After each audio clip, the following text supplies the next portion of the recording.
মুসা আলাইহিস সালাম যখন জাতির সামনে দাঁড়ায়া বলেন, ইয়া আইয়ুহান নাস কুলু লা ইলাহা ইল্লাল্লাহ, এই শব্দটা যখন জাতির সামনে দাঁড়ায়া তিনি বলতে শুরু করলেন, এবার মহিলাটা বস্তাটা নিয়ে লুকালয়ের ভিতর থেকে সোজা হয়ে যখন দাঁড়ায়া যায়, মুসা আলাইহিস সালামের চেহারার দিকে নজর পড়ার পরে তার চোখ দিয়ে হুজুরে পানি ঝরতেছে। সুবহানাল্লাহ। হযরতে হারুন আলাইহিস সালাম জিগায়, মহিলা কাঁদো কেন? মহিলাটা কোনো কথা বলে না, ফুফায়া ফুফায়া কাঁদতেছে। কাছে আইছা জিজ্ঞেস করে, আয় মহিলা কান্দোস কে? বল না কান্নাকাটির কারণটা। মহিলাটা বলে, এই যে দেখো আমার বস্তার ভিতরে অনেকগুলি স্বর্ণের টাকা আছে। হারুন আলাইহিস সালাম কয়, তাহলে কান্নার কারণটা কি আমারে বল। এবার মহিলা কয়, শোনো, কারুন আমারে রেডি করে আনছিল, আমি যেন দাঁড়ায়া বলি যে মুসা আপনি না গত রাত্রে আমার ঘরে ছিলেন, কিন্তু ওনার চেহারার দিকে আমি তাকানোর পরে আমি আমার পুরান কথাটা বুইলাই গেছি। এত সুন্দর চেহারার মানুষ কোনোদিন দুই নম্বরই করতে পারে না। আমারে ভুল বুঝায়া বুঝায়া তার সামনে নিয়ে আসা হইছে। এই কথাটা বলার সঙ্গে সঙ্গে মহিলাটা মুসা আলাইহিস সালামের দিকে তাকায়া তাকায়া বলতেছে, নবী আপনি আমারে কালিমা পড়ায়া দেন, আমি আপনার সামনে দাঁড়ায় এই ধরনের মিথ্যা কথাগুলি বলতে পারবো না। আমার ভাইজান অনেক লম্বা কথা। এবার মুসা আলাইহিস সালাম সঙ্গে সঙ্গে রাগান্বিত হয়ে গেলেন। রাগান্বিত হয়ে মাথার পাগড়িটা খুলে জমিনে মারলেন। জমিনে মারা কয়, আল্লাহ, তুমি বলো না যে আমার নামে এত বড় মিথ্যা অপবাদ দিল, তার বিচার কি তুমি করবা না আমি করব? আম্মা বা'দু ফাআউযু বিল্লাহি মিনাশ শাইতানির রাজীম। বিসমিল্লাহির রহমানির রহিম। ইয়াওমা লা ইয়ানফা'ু মালু ওয়ালা বানুন ইল্লা মান আতাল্লাহা বিকলবিন সালিম وأزلفت الجنة للمتقين وبرزت الجحيم للغاوين وقيل لهم أين ما كنتم تعبدون صدق الله مولانا العظيم وصدق رسوله النبي الأمي الكريم ونحن على ذلك من الشاهدين والشاكرين والحمد لله رب العالمين.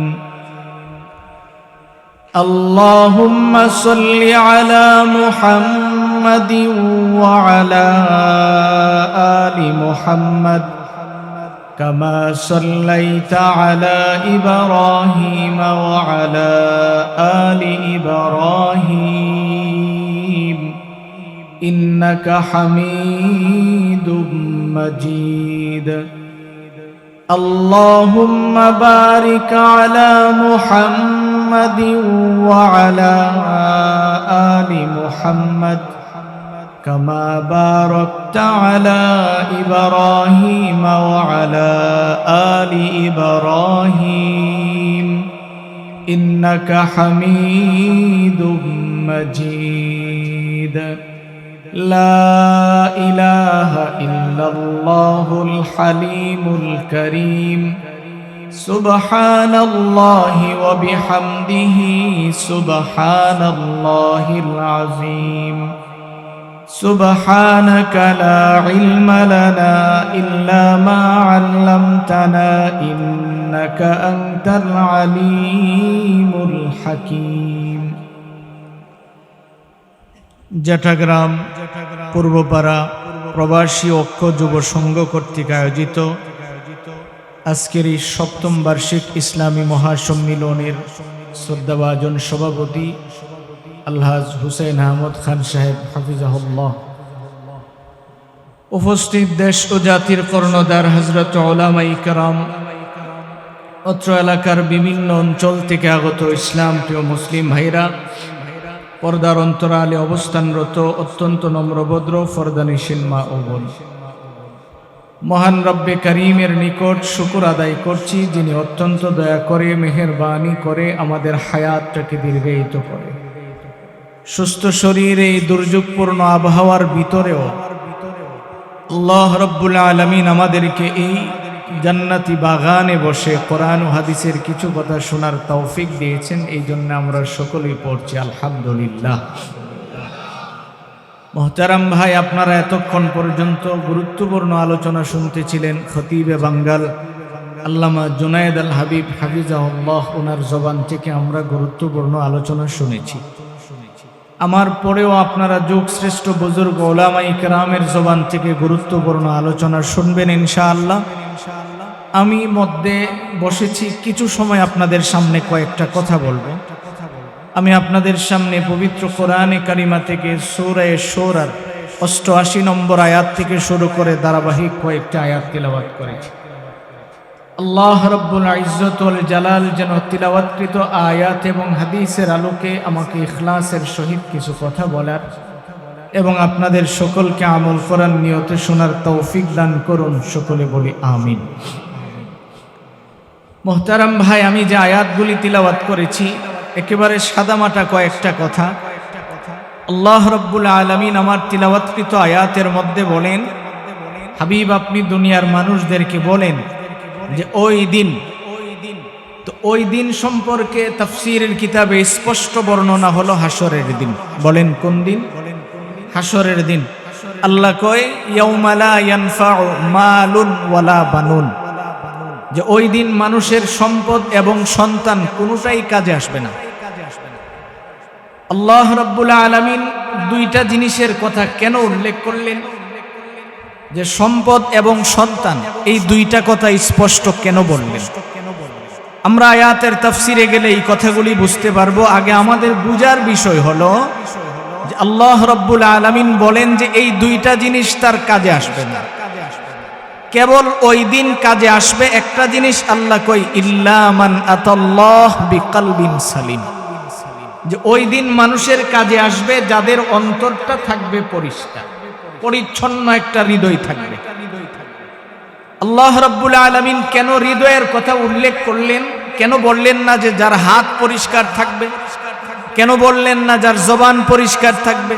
কেন বললেন না যার চক্ষু পরিষ্কার থাকবে? কেন বললেন না যার পা পবিত্র থাকবে? শুধু কলবের কথা কেন উল্লেখ করলেন?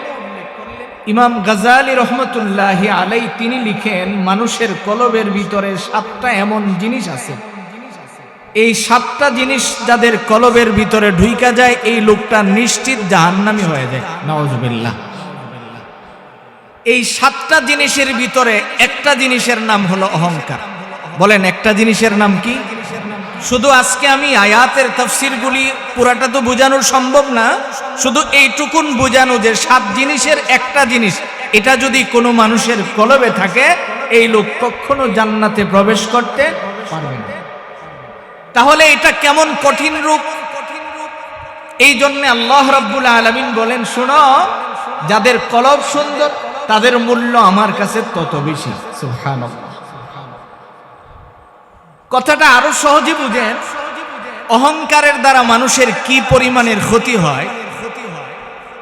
অনেক অনেক দৃষ্টান্ত আছে। আপনাদেরকে হাদিসের কিতাব থেকে একটা দৃষ্টান্ত শোনাই। বনে ইসরাইলের 3 জন ব্যক্তি ছিল। এর মধ্যে একজন মানুষ ছিল যার মাথার মধ্যে টাক ছিল। টাক বুঝেন আপনারা? যার মাথায় চুল আছে ওরে টাক কয়। যার মাথায় কি নাই? চুল নাই। তো চুল ছাড়া মানুষ তো আর দেখতে সুন্দর দেখা যায় না। চুল সুন্দর করবার লেগে কত কিছু করে, কত জায়গায় যায়। ঢাকাতে তো অনেক দামি দামি পার্লার আছে যেখানে অনেক টাকা দিয়ে মানুষ চুল সুন্দর করে। আপনি কল্পনাও করতে পারবেন না এত পরিমাণে পয়সা খরচ করে খালি চুল সুন্দর করার জন্য। তাহলে অঙ্গটাকে সুন্দর করতে গেলে চুল থাকাও দরকার। এই লোকের চুল নাই। ওনার কাছে একদিন একজন ফিরিস্তা গেছে, যা বলতেছে, এই ভাই আপনি আমাকে বলেন, আপনি আমার কাছে বলেন, আপনি বললে আমি আপনার জন্য দোয়া করব, যা দোয়া করব এক্ষুনি কবুল হয়ে যাবে। সুবহানাল্লাহ বলেন। তো এই লোক কয় মেয়ে আমার লেগে কি দোয়া করতেন আপনি বলেন? কোনটা আপনি বলেন কি দোয়া করব?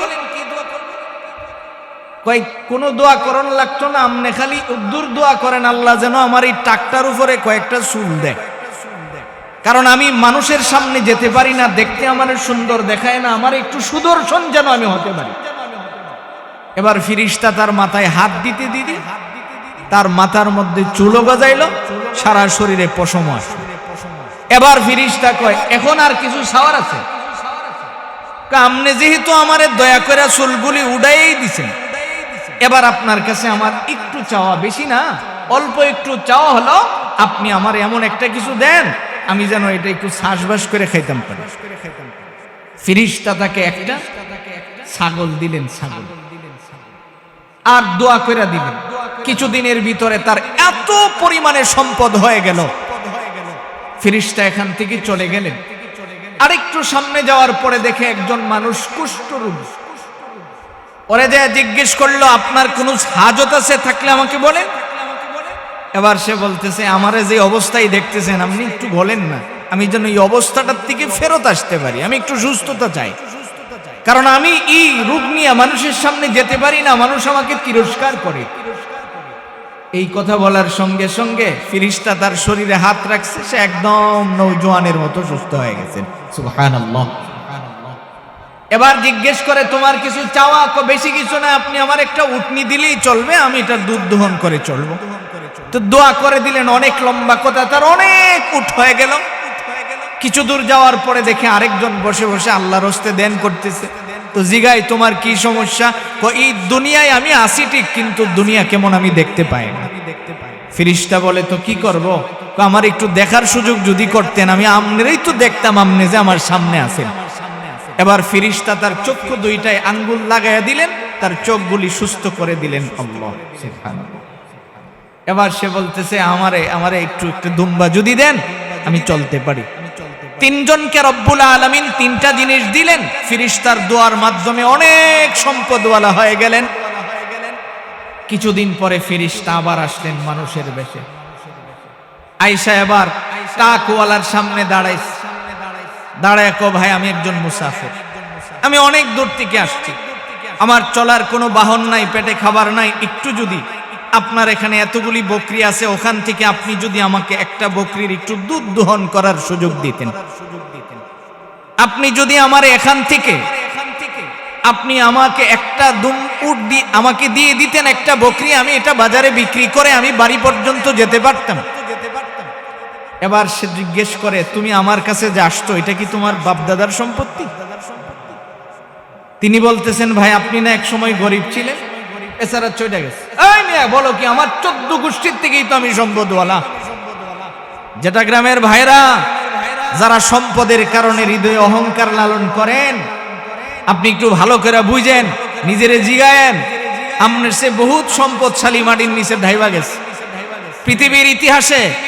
পৃথিবীর ইতিহাসে যারা সকালের নাস্তা আস্তা উঠ খাইতো, এদের মতো মানুষকেও আল্লাহ বাতাস দিয়ে ধ্বংস করে দিছে, আর আপনি তো কিছুই না। গোটা পৃথিবীর যত তাফসীরের কিতাব আছে, সমস্ত কিতাব যদি আপনি পড়েন, আপনি দেখবেন সব কিতাব একই কথা বলে, যত জাতিকে আল্লাহ ধ্বংস করছে এই ফজরের সময় ধ্বংস করছে। আর আপনি সারা রাত মোবাইল টিপা ফজরের সময় ঘুমাইতে যান, ভয় লাগে না? মরে যাবে। এবার সে বলতেছে আমার 14 পুরুষ আগের থেকেই আমার সম্পদ আছে, যাও। এবার ফিরিস্তা বলতেছে মিয়া ভুলে গেছো, তোমার যে সান্দি চুলা ছিল না, ভুলে গেছো? কই তুমি মস্কারি করো, মানুষের ইজ্জত সম্মান নিয়ে টানাটানি করো, আমার চুল আসলো না কেমনে, দেখো তো কি পরিমাণের চুল। আর আমি যদি আর্টিফিশিয়াল কোনো চুল লাগাই তো টান দিয়ে দেখো। ফিরিস্তা এবার কই টানাটানি করন লাগতো না, ভালো করে চোখ বন্ধ করে হিসাব করো, তোমার কিছুই ছিল না। আজকের সমাজে এমন বহু মানুষ পাওয়া যায়, মা ভিক্ষা করে মানুষের বাড়ির থেকে খাবার আনছে, বাবা মানুষের খেতে কামলা দিয়ে খাবার আয় না, ওরে লালন পালন করে বিদেশ পাঠায়, অথবা একটা চাকরি হইছে, কিছু পয়সা হইছে, এখন তাইনের সামনে মানুষ আর মানুষ মনে হয়। এটা হলো অহংকারের প্রথম বীজ। আপনারা আমার উপরে রাগ করতে পারেন, কিন্তু আমি আপনাদের কি আয়াতের কথাগুলি শোনানোর জন্যই আমি আজকে আয়াতটা তিলাওয়াত করেছি। আমি চাই না আপনি ধ্বংস হন, কারণ মানুষ আমারে দূরতে যদি টিকা দিয়া কন্টাক্ট করে আনতেন, আমি মিডা মিডা ওয়াশ করে যেতাম গাইডা একটা সুরত আছিল। কিন্তু আপনার সাথে তো আমার এই ধরনের সম্পর্ক না, আপনাদের সাথে আমার এই ধরনের সম্পর্ক না যে আমি আপনারা মিডা মিডা কিছু ওয়াজ শুনাইলাম, আপনারা আমার 2 পকেট বইরা হাদিয়া দিলেন আর আমি লয়ে গেলাম। সম্পর্কটা আপনাদের সাথে আমার এরকম না। আপনি হাসরের দিন আমাকে ধরবেন, জিজ্ঞেস করবেন যে হুজুর আপনারা তো আমরা বড় মসজিদের খতিব হিসেবে চিনতাম, আপনি তো আমগর এই হক কথাগুলি কোনোদিন শুনেন নাই, তাহলে আপনি রাগ করলে আমার কি? বাস্তবতা আপনি বুঝেন। এবার ফিরিস্তা তাকে বলল, এই মিয়া আগের কথা স্মরণ করো, আর চোখটা একটু ভালো করে মিললে আমার দিকে তাকাও, দেখো তো যেদিন তোমার সান্দিত চুল ছিল না এদিন তোমার সামনে কে আসিল? এখন তো দেখে যে হ্যাঁ তুমিই তো ছিলা। এবার ফিরিস্তা বলতেছে, দেখো তুমি যে আমার সাথে মিথ্যার বড়াই করছো আর অহংকার দেখাইছো, যাও তুমি আগের মতো হয়ে যাও। মুহূর্তের ভিতরে চুলও গেল, সম্পদও গেল। জোরে বলুন নাউজুবিল্লাহ। চুলও গেল, সম্পদও গেল। ফিরিস্তা বদদুয়া দিয়ে চলে গেছে। অতঃপর ফিরিস্তা চলে গেল 2 নম্বর কুষ্ঠরোগীর কাছে। ওর কাছে যায় বলল, এই মিয়া আমি একজন মুসাফির, আমারে যদি আল্লাহর রাস্তে একটা উট দেন, আমি দুধ পান করি, এটার উপরে সোয়ার হয়ে বাড়ি পর্যন্ত যেতে পারি। বলতেছে, এটা তো আর তোমার জন্য আমি লঙ্গরখানা বানায় রাখছি না। ঠিক এইভাবেই তার জন্য বদদুয়া করা হলো, তার সম্পদও শেষ। 3 নাম্বার অন্ধ ব্যক্তির সামনে যায় হাজির হইছে। তাফসীরের কিতাবের মধ্যে আসছে, অন্ধ ব্যক্তির সামনে যখন যায় হাজির হইছেন, যায় বলতেছেন, ভাই আমি একজন মুসাফির। অন্ধ ব্যক্তি বলতেছে, কোনো সমস্যা নাই, নির্দ্বিধায় আপনার সমস্যাগুলি আপনি আমাকে বলেন। এবার সে বলতেছে, আমাকে একটু দুধ পান করালে। অন্ধ ব্যক্তিটা জবাব দিলেন, আপনাকে আমি কেন দুধ পান করাবো? আমি দুধ পান করাইলে এটা ভালো হতে পারে, খারাপও হতে পারে। আপনি যায় দেখেন, যেই দুম্বাটা আপনার পছন্দ হয় আপনি নিজে ওটার থেকে দুধ দহন করবেন, নিজে পান করবেন। আর এই যে দুম্বাগুলি দেখেন, এইগুলি আমার না, এইগুলির পাহারাদার আমি, আর এইগুলির মালিক হলেন কে? আরো জোরে বলেন। এই মিয়া যারা টেকার গরম দেখান, একটু নিজেরে জিগায়েন, আপনি কিসের মালিক হইছেন? না 2 তলা ফাউন্ডেশনে একটা বাড়ি বানাইছেন, যেখানে খাইবেন ওই জায়গায় সারবার জন্য একটা বাথরুম বানাইছেন, কুরিয়ার থেকে অর্ডার করে আইনা আপনি ওই জায়গার মধ্যে কয়েকটা টাইলস লাগাইছেন। তা আপনি কি হইছেন? কবরের ভিতরে কি টাইলস লাগানো সম্ভব? তা আপনি হইছেন কি? আপনি তো কিছুই অন্যায়, আপনি তো জানেনই না আপনি কি লিগা দুনিয়াতে আইছেন। আপনি তো এখন পর্যন্ত জানলেনই না আপনি কেন দুনিয়ায় আসছেন। আমি এখানে বসেই তো গত 31 তারিখে বলতেছিলাম, 30 তারিখে, যে আপনি তো জানলেনই না যে আপনি এখানে কেন আসছেন। এবার একটু বুঝেন। সে বলতেছে, আপনি এই জায়গায় ঘুরে যেই দুম্বাটা আপনার পছন্দ হয় এটা আপনি নিজে নিয়ে যাবেন, আমাকে বলতেও হবে না। সুবহানাল্লাহ। ফিরিস্তা এবার দাঁড়ায়া তার সামনে যে বক্তব্যটা দিছিল, ফিরিস্তা বলছিল, আল্লাহ যেন তোমার সম্পদে আরো বারাকা দান করেন। সুবহানাল্লাহ। নাম্বার 2 কথা হলো, আমি নিজে আসি নাই,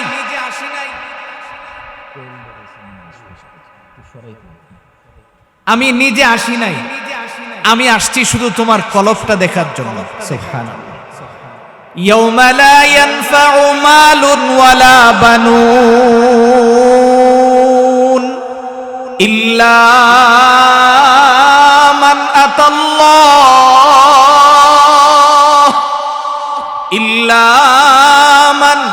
আতাল্লাহা বিকলবিন সালিম ওয়া উযলিফাতিল জান্নাতু লিল মুত্তাকিন ওয়া বুররিজাতিল জাহিমু লিল গাবিন। আমার ভাইজান, আল্লাহ তাআলা বলেন, হাবিব আপনি দুনিয়ার মানুষদেরকে জানায়া দেন, ওই কঠিন সময়ে মানুষ যখন আমার সামনে দাঁড়ায়া যাবে, ওই দিন বান্দার কাজে আসবে না, তার সন্তান তার কোনো কাজে আসবেন না।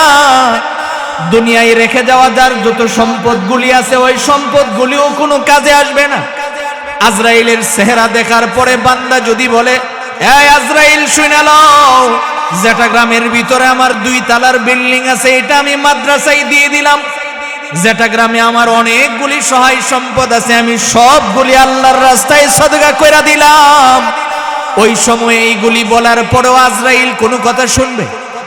কথা বলেন, শুনবে? আজরাইলকে এই কথা বলবে, আপনি কইছেন আমি খুশি হয়েছি, এবার আমি চলে যাই, এমন বলবে? কোনোদিন বলবে না। আল্লাহ রাব্বুল আলামিন এই কথাটাই বলেন, হাবিব, দুনিয়ার জমিনে মানুষ দুই জিনিস পায় অহংকারী হয়ে যায়।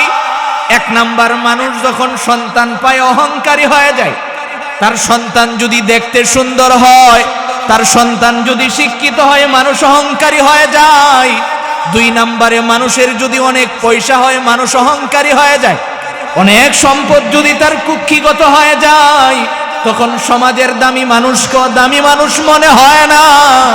আল্লাহ তাআলা বলেন, হাবিব, আপনি মানুষদেরকে জানায়া দেন, ওই দিন তার সন্তানও কোনো কাজে আসবে না, ওই দিন তার দুনিয়ার মালও কোনো কাজে আসবে না। আল্লাহ তাআলা বলেন, ইল্লা মান আতাল্লাহ বিকলবিন সালিম। হাবিব, আপনি শোনায়া দেন, ওই দিন বান্দার কাজে যেই জিনিসগুলি আসবেন, ওই দিন কাজে আসার জন্য এক নাম্বার হলো তার পরিচ্ছন্ন একটা আত্মা আমি চাই, যাদের কলবটা সুন্দর হয়ে যায়। ওই মালওয়ালার মাল আছে, কোনো অসুবিধা নাই, সন্তানওয়ালার সন্তানও আছে, কোনো অসুবিধা নাই, কিন্তু তার কলবের ভিতরে আল্লাহ ছাড়া আর কিছুই নাই।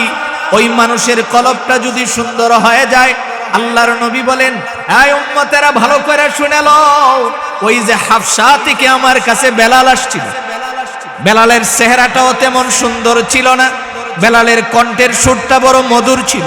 কারণ বেলাল যখন বলতেন আশহাদু আল্লাহ ইলাহা ইল্লাল্লাহ, এই শব্দটা যখন রাতের অন্ধকারে বেলাল শুয়ে শুয়ে জবান দিয়ে বের করতেন, আল্লাহর নবী বলেন, আমার বেলালের জবানের শব্দটা শোনার জন্য আসমানের ফিরিশতারা ওর ঘরের কাছে আইসা নাচানাচি করত, আল্লাহু আকবার। কারণ বেলাল এই শব্দটা বড় মায়া ভরে ডাক দিতেন। তার হৃদয়ের ভিতরে কোনো প্রকারের সমস্যা ছিল না, তার হৃদয়ে কোনো প্রকারের অহংকারের বীজও ছিল না, যার কারণে এই বেলাল এত দামি হয়েছে।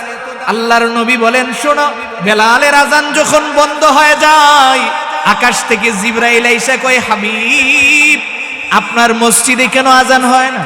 নবীজি কয়, আজান হয়। দামি মানুষ তো আজান দেয়, যিনি আজান দেয় তিনি দেখতেও সুন্দর, তার কণ্ঠও বড় ভালো। এবার বেলাল আজান দেয় না তো কি হইছে? জিবরাইল কয়, হাবিব, আপনি ভালো করে শুনে রাখেন, আল্লাহ তাআলা বলছেন আপনারে যেন আমি জানায়া দেই, এই বেলাল যদি আজান না দেয় আসমানে আওয়াজ উঠে না। সুবহানাল্লাহ। কেন? কারণ তার কলবটা কি ছিল বলেন? ভালো ছিল। বলেন, কলব কি ছিল? ভালো ছিল। এবার শুনেন, কলবের ভিতরে 7টা রোগ আছে, যেই রোগগুলির কারণে মানুষের অন্তর নষ্ট হয়ে যায়। এই 7 রোগের 1 নাম্বার রোগের নাম হলো অহংকার। বলেন, 1 নাম্বার রোগের নাম কি? সবাই বলেন কি? আরো জোরে বলেন। এবার শুনেন, আপনার সম্পদ আছে, আপনি দামি কাপড় পরছেন, এটাকে অহংকার বলে না। আপনি দামি জুতা পরছেন, এটা অহংকার না। কিন্তু যদি আপনি পাঞ্জাবিটা দামি পরা আরেকজনের সাথে কথা বলার সময় পাঞ্জাবির কালারটা লারা দিয়ে কোন পাঞ্জাবির লোডটা নিতারবি, তুই জানোস এটার দাম কত, এটাকে অহংকার বলে। বলেন, এটাকে কি বলে? আমার সামনে যে দাঁড়ায় কথা কইতাছস, ঠেলাটা ফিরাইতে পারবে, এটাকে কি বলে? বলেন না, যে আমার সামনে যে দাঁড়ায় কথা কস, জানোস আমার ফুলাফান কত বড় লাইটল, এটাকে অহংকার বলে। বলেন, এটারে কি কয়? ভালো করে বুঝেন, সন্তান থাকা এটা দোষের না। সন্তান কে দেন? সন্তান কে দেন? আরো জোরে কর না। সম্পদ কে দেন? তাহলে আমার কি এখানে অহংকার করার কিছু আছে? সন্তান আমার কাছে আমানত দিয়েছেন কে? সম্পদ আমার কাছে কে দিছেন? আল্লাহ না দিলে আমি সম্পদওয়ালা হইতে পারতাম? দুনিয়ায় এমন বহু শিক্ষিত আছে, আরেক বেটার বাড়ির কেয়ারটেকারের চাকরি করে, কেয়ারটেকার বুঝেন, বাড়ির ভাড়া তুলে আর খায়, দারোয়ানের চাকরি করে, লেখাপড়া জানে না, কোন জায়গায় টিপ দিব এটাও জানে না, দুইজন দৈরা নিয়ে দেখান লাগে যে এই জায়গা তুই মারুই, কিন্তু বেচারার সম্পদের অভাব, সে নিজেও জানে না তার কি পরিমাণের সম্পদ আছে। তাহলে বলুন তো সম্পদ কে দেন? এই সম্পদ পায়া কি অহংকার করা যাবে? সম্পদ পায়া যদি অহংকারী হয় তাহলে আমার কলব কি হয়ে যাবে? নষ্ট হয়ে যাবে। আল্লাহ তাআলা বলেন কলবে সালিম যদি তোমার না থাকে তোমার কি হবে জানো? ওয়া উজলিফাতিল জান্নাতু লিল মুত্তাকিন। আল্লাহ তাআলা বলেন যারা কলবে সালিম নিয়ে আসে, পবিত্র আত্মা নিয়ে আসে, ওদেরকে আল্লাহ জান্নাতের সামনে নিয়ে দাঁড় করাবেন। সুবহানাল্লাহ। কোথায় নিয়ে দাঁড় করাবেন? অতঃপর আল্লাহ তাআলা বলেন ওয়া বুররিজাতিল জাহিমু লিল গাবিন। যারা অন্তরটাকে নষ্ট করে ফেলাইছে, সাতটা জিনিস অন্তরের ভিতরে রাইখা এটারে বরবাদ করে ফেলাইছে, ওগরে জাহান্নামের কাছে নিয়ে দাঁড় করায়া দেওয়া হবে। এখন বলুন তো আমাদেরকে যদি জাহান্নামের কাছে নিয়ে যাওয়া হয় আমরা কি সুখী হব? এই যে আমার আগে খতিবে বাঙ্গাল আপনাদের কি বুঝায় গেলেন যে আমরা তো কোথায় যাইতে চাই? জান্নাতে। বলেন কোন জায়গায়? জান্নাতে।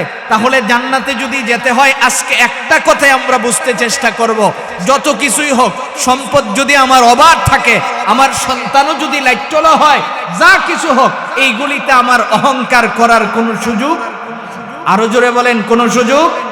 কারণ অহংকার আমি কেন করব? আল্লাহর রসুল বলেন যে অহংকার তো এটা আল্লাহ নিজে বলছেন যে আল্লাহর চাদর। কেউ যদি অহংকার করে মানে আল্লাহর চাদরে ধরে টান মেরা ফেলায়। আল্লাহর রসুল বলেন 3 শ্রেণীর মানুষের ব্যাপারে আমি কিছুই জানি না। নবীজি যদি বলেন যে জেডাগ্রামের এমুকের ব্যাপারে আমি জানি না, তাইলে আমি কি খুব সহজে জান্নাতে চলে যাব? আরো জোরে বলেন। নবীজির সুপারিশ তারা জান্নাত পাওয়া যাবে। কবরে লাশ রাখার সময় কি কয়? বিসমিল্লাহি ওয়া আলা আওয়ামী লীগ, বিএনপি, এরশাদ কাক্কুর পার্টি। তো মিল্লাতি রসুলিল্লাহ কয়ে যদি আমনেরে কবরও শোয়ানো হয়, আর আল্লাহর রসুল যদি কয় ওর ব্যাপারে আমি কিছু জানি না, তাইলে কি আমি সুজা জান্নাতি? 3 শ্রেণীর মানুষ, এর ভিতরে নম্বর 1 যারা অহংকার করে। কি করে বলেন? আরো জোরে বলেন। অহংকার। কুরাইশ গোত্রের লোকেরা নবীজির কাছে খবর পাঠাইছিল। খবর পাঠায় বলছে যে মুহাম্মদ তুমি কুরাইশের, আমরাও কুরাইশের, কাজেই তোমার সাথে আমাদের বংশের একটা মিল আছে। তুমি নবী হইছো, আমরার অসুবিধা নাই, আমরাও তোমার কাছে আসতে চাই। কিন্তু তোমার সামনে যে ওই বেলালের মতো হাফসার এই গোলামের ছেলে গোলাম বয়ে যায়, এটা তো হয় না। তুমি টাইম করো, আলাদা করো। এই টাইমে গোলাম রাইবো, এই টাইমে আমরাও। আপনাদের এই জেডাগ্রাম কেন্দ্রীয় মসজিদে কি এরকম কোন সুযোগ আছে যে 5 লাখ টাকার মালিক যারা হেরা এই পাশে দাঁড়াইবো, 10 লাখের মালিক যারা এই পাশে দাঁড়াইবো, আর দিন মজুর যারা হেরা মাঝামাঝি দাঁড়াইবো? এরকম ওরা নবীজির কাছে কোটা চাইছে। কি চাইছে? ভালো করে কোন কি চাইছে? এই কোটায় কলম দেশে যাওয়া রইছে, তো ওরা কোটা চাইছে নবীজির কাছে। আপনি এটারে ভাগ করেন, গরিব গুরাবার সাথে আমরা বইতারি না, বইলে আমরা ইজ্জত থাকে না। আল্লাহর রসুল সঙ্গে সঙ্গে শোনায়া দিলেন, শোনো, আল্লাহ রাব্বুল আলামিনের কাছে বংশের কোনো মূল্য নাই। বলেন কিসের মূল্য নাই? আল্লাহ নবী বললেন যে আল্লাহ তাআলার কাছে সম্পদওয়ালার কোনো মূল্য নাই, আল্লাহ তাআলার কাছে চেহারার সৌন্দর্যের কোনো মূল্য নাই, আল্লাহ তাআলার কাছে লাসে বড় হওয়া মানুষের কোনো মূল্য নাই। কেবল আল্লাহ রাব্বুল আলামিনের কাছে মূল্য হলো যাদের কলব ভালো। বলেন কি ভালো? তাহলে আমরার কি কলব আছে মনে করেন? সবারই আছে। থাকলে আমার কলবটা ভালো হওয়া দরকার কিনা? জোরে বলুন, ভালো হওয়া দরকার কিনা? এবার যদি ভালো করতে চান, ইমাম গজালি রহমতুল্লাহ আলাইহি বলেন 3টা কাজ করতে হবে। বলেন কয় কাজ? সবাই বলেন কয় কাজ? 3 কাজ। 1 নাম্বার, আপনি মনে করতে হবে যে এই সম্পদ দিয়ে আমার কোনো মূল্য নাই, আমি মরে গেলে আমি কাফনের ভিতরে ঢুকবো, কাজেই সম্পদের বাহাদুরি এটা আমার হৃদয়ে থাকা যাবে। নাম্বার 2, ইমাম গাজালি রহমতুল্লাহ আলাই বলেন বেশি বেশি করে কবরের কথা স্মরণ করা। কিসের কথা স্মরণ করা? 3 নাম্বার, চক্ষু বন্ধ করে এই চিন্তা করা যে আমি তো এখন মনে করেন মরে গেছি, এখন আমার কোনো পাওয়ার নাই, যারা আছে কেউ আমার কথা শুনে না, যারা আমার সামনে আছে কেউ আমার কথা শুনে না। এই হাত আমার ছিল, এটা আমি চালাইতে পারতাম, এখন আমার আর হাত আর নড়ে না। মানুষ মরে গেলে কি হাতের কমান্ডিং চলে? আমার কমান্ড কি আমার হাত শুনবে? তাহলে আমার কমান্ড যদি আমার বডি না শুনে, আমি সম্পদের বাহাদুরি দেখে লাভ কি হবে? এবার বুঝেন তাহলে আমার অন্তর থেকে অহংকার দূর করার দরকার আছে কিনা বলেন? আল্লাহ তাআলার কাছে বান্দার কোন জিনিস দামি? বলেন অন্তর দামি। বলেন কি দামি? অন্তর দামি। এই অন্তরে নষ্ট করার পিছনে কারণ হলো 7টা। 1 নাম্বার অহংকার, 2 নাম্বার লোভ লালসা। বলেন 2 নাম্বার কি? আবার বলেন লোভ লালসা। লোভ লালসা তো আমরা নাই, আছে? বাজারও একটা দোকান হইলে তাই চিন্তা করে আরো 2টা কেমনে করন যায়। তাইলে কি ওনার অন্তরে কোনোদিন শান্তি আইব মনে করেন? অশান্তি 24 ঘন্টা থাকে লোভ লালসার কারণে। লোভ কত খারাপ দেখেন, আরেক বেড়ার গাছ আম ফাইক্কা রইছে, লোভ সামলাই পারে না, ডিল মারণ হইলে। বিশ্বাস না হইলে আমি যদি এখন একটু তেঁতুল লইয়া বইতাম, তাইলে দেখুন যাইতো যে ফানি কেমনে মুখ আয়ে। লালসা এটা খুব খারাপ জিনিস, এটাকে নিয়ন্ত্রণ করতে হয়। নিয়ন্ত্রণটা কিভাবে? যে সব খাদ্য এটা হালাল না, কিছু কিছু খাদ্য আছে হারাম। আমার জন্য হালাল রিজিক, আমি যা কামাই করছি, আমি আরেকজনেরটা এটা আমার লেগে হালাল না। আমি এখন যাইতেছি আরেক বেড়ার আম গাছের তল দিয়ে আম ফাইক্কা রুচি দিকে, এটা আমার। বলেন এটা কি আমার? তাহলে আমি এটার মধ্যে কিভাবে হাত দিব? আমি এটার মধ্যে কি করে হাত দিব?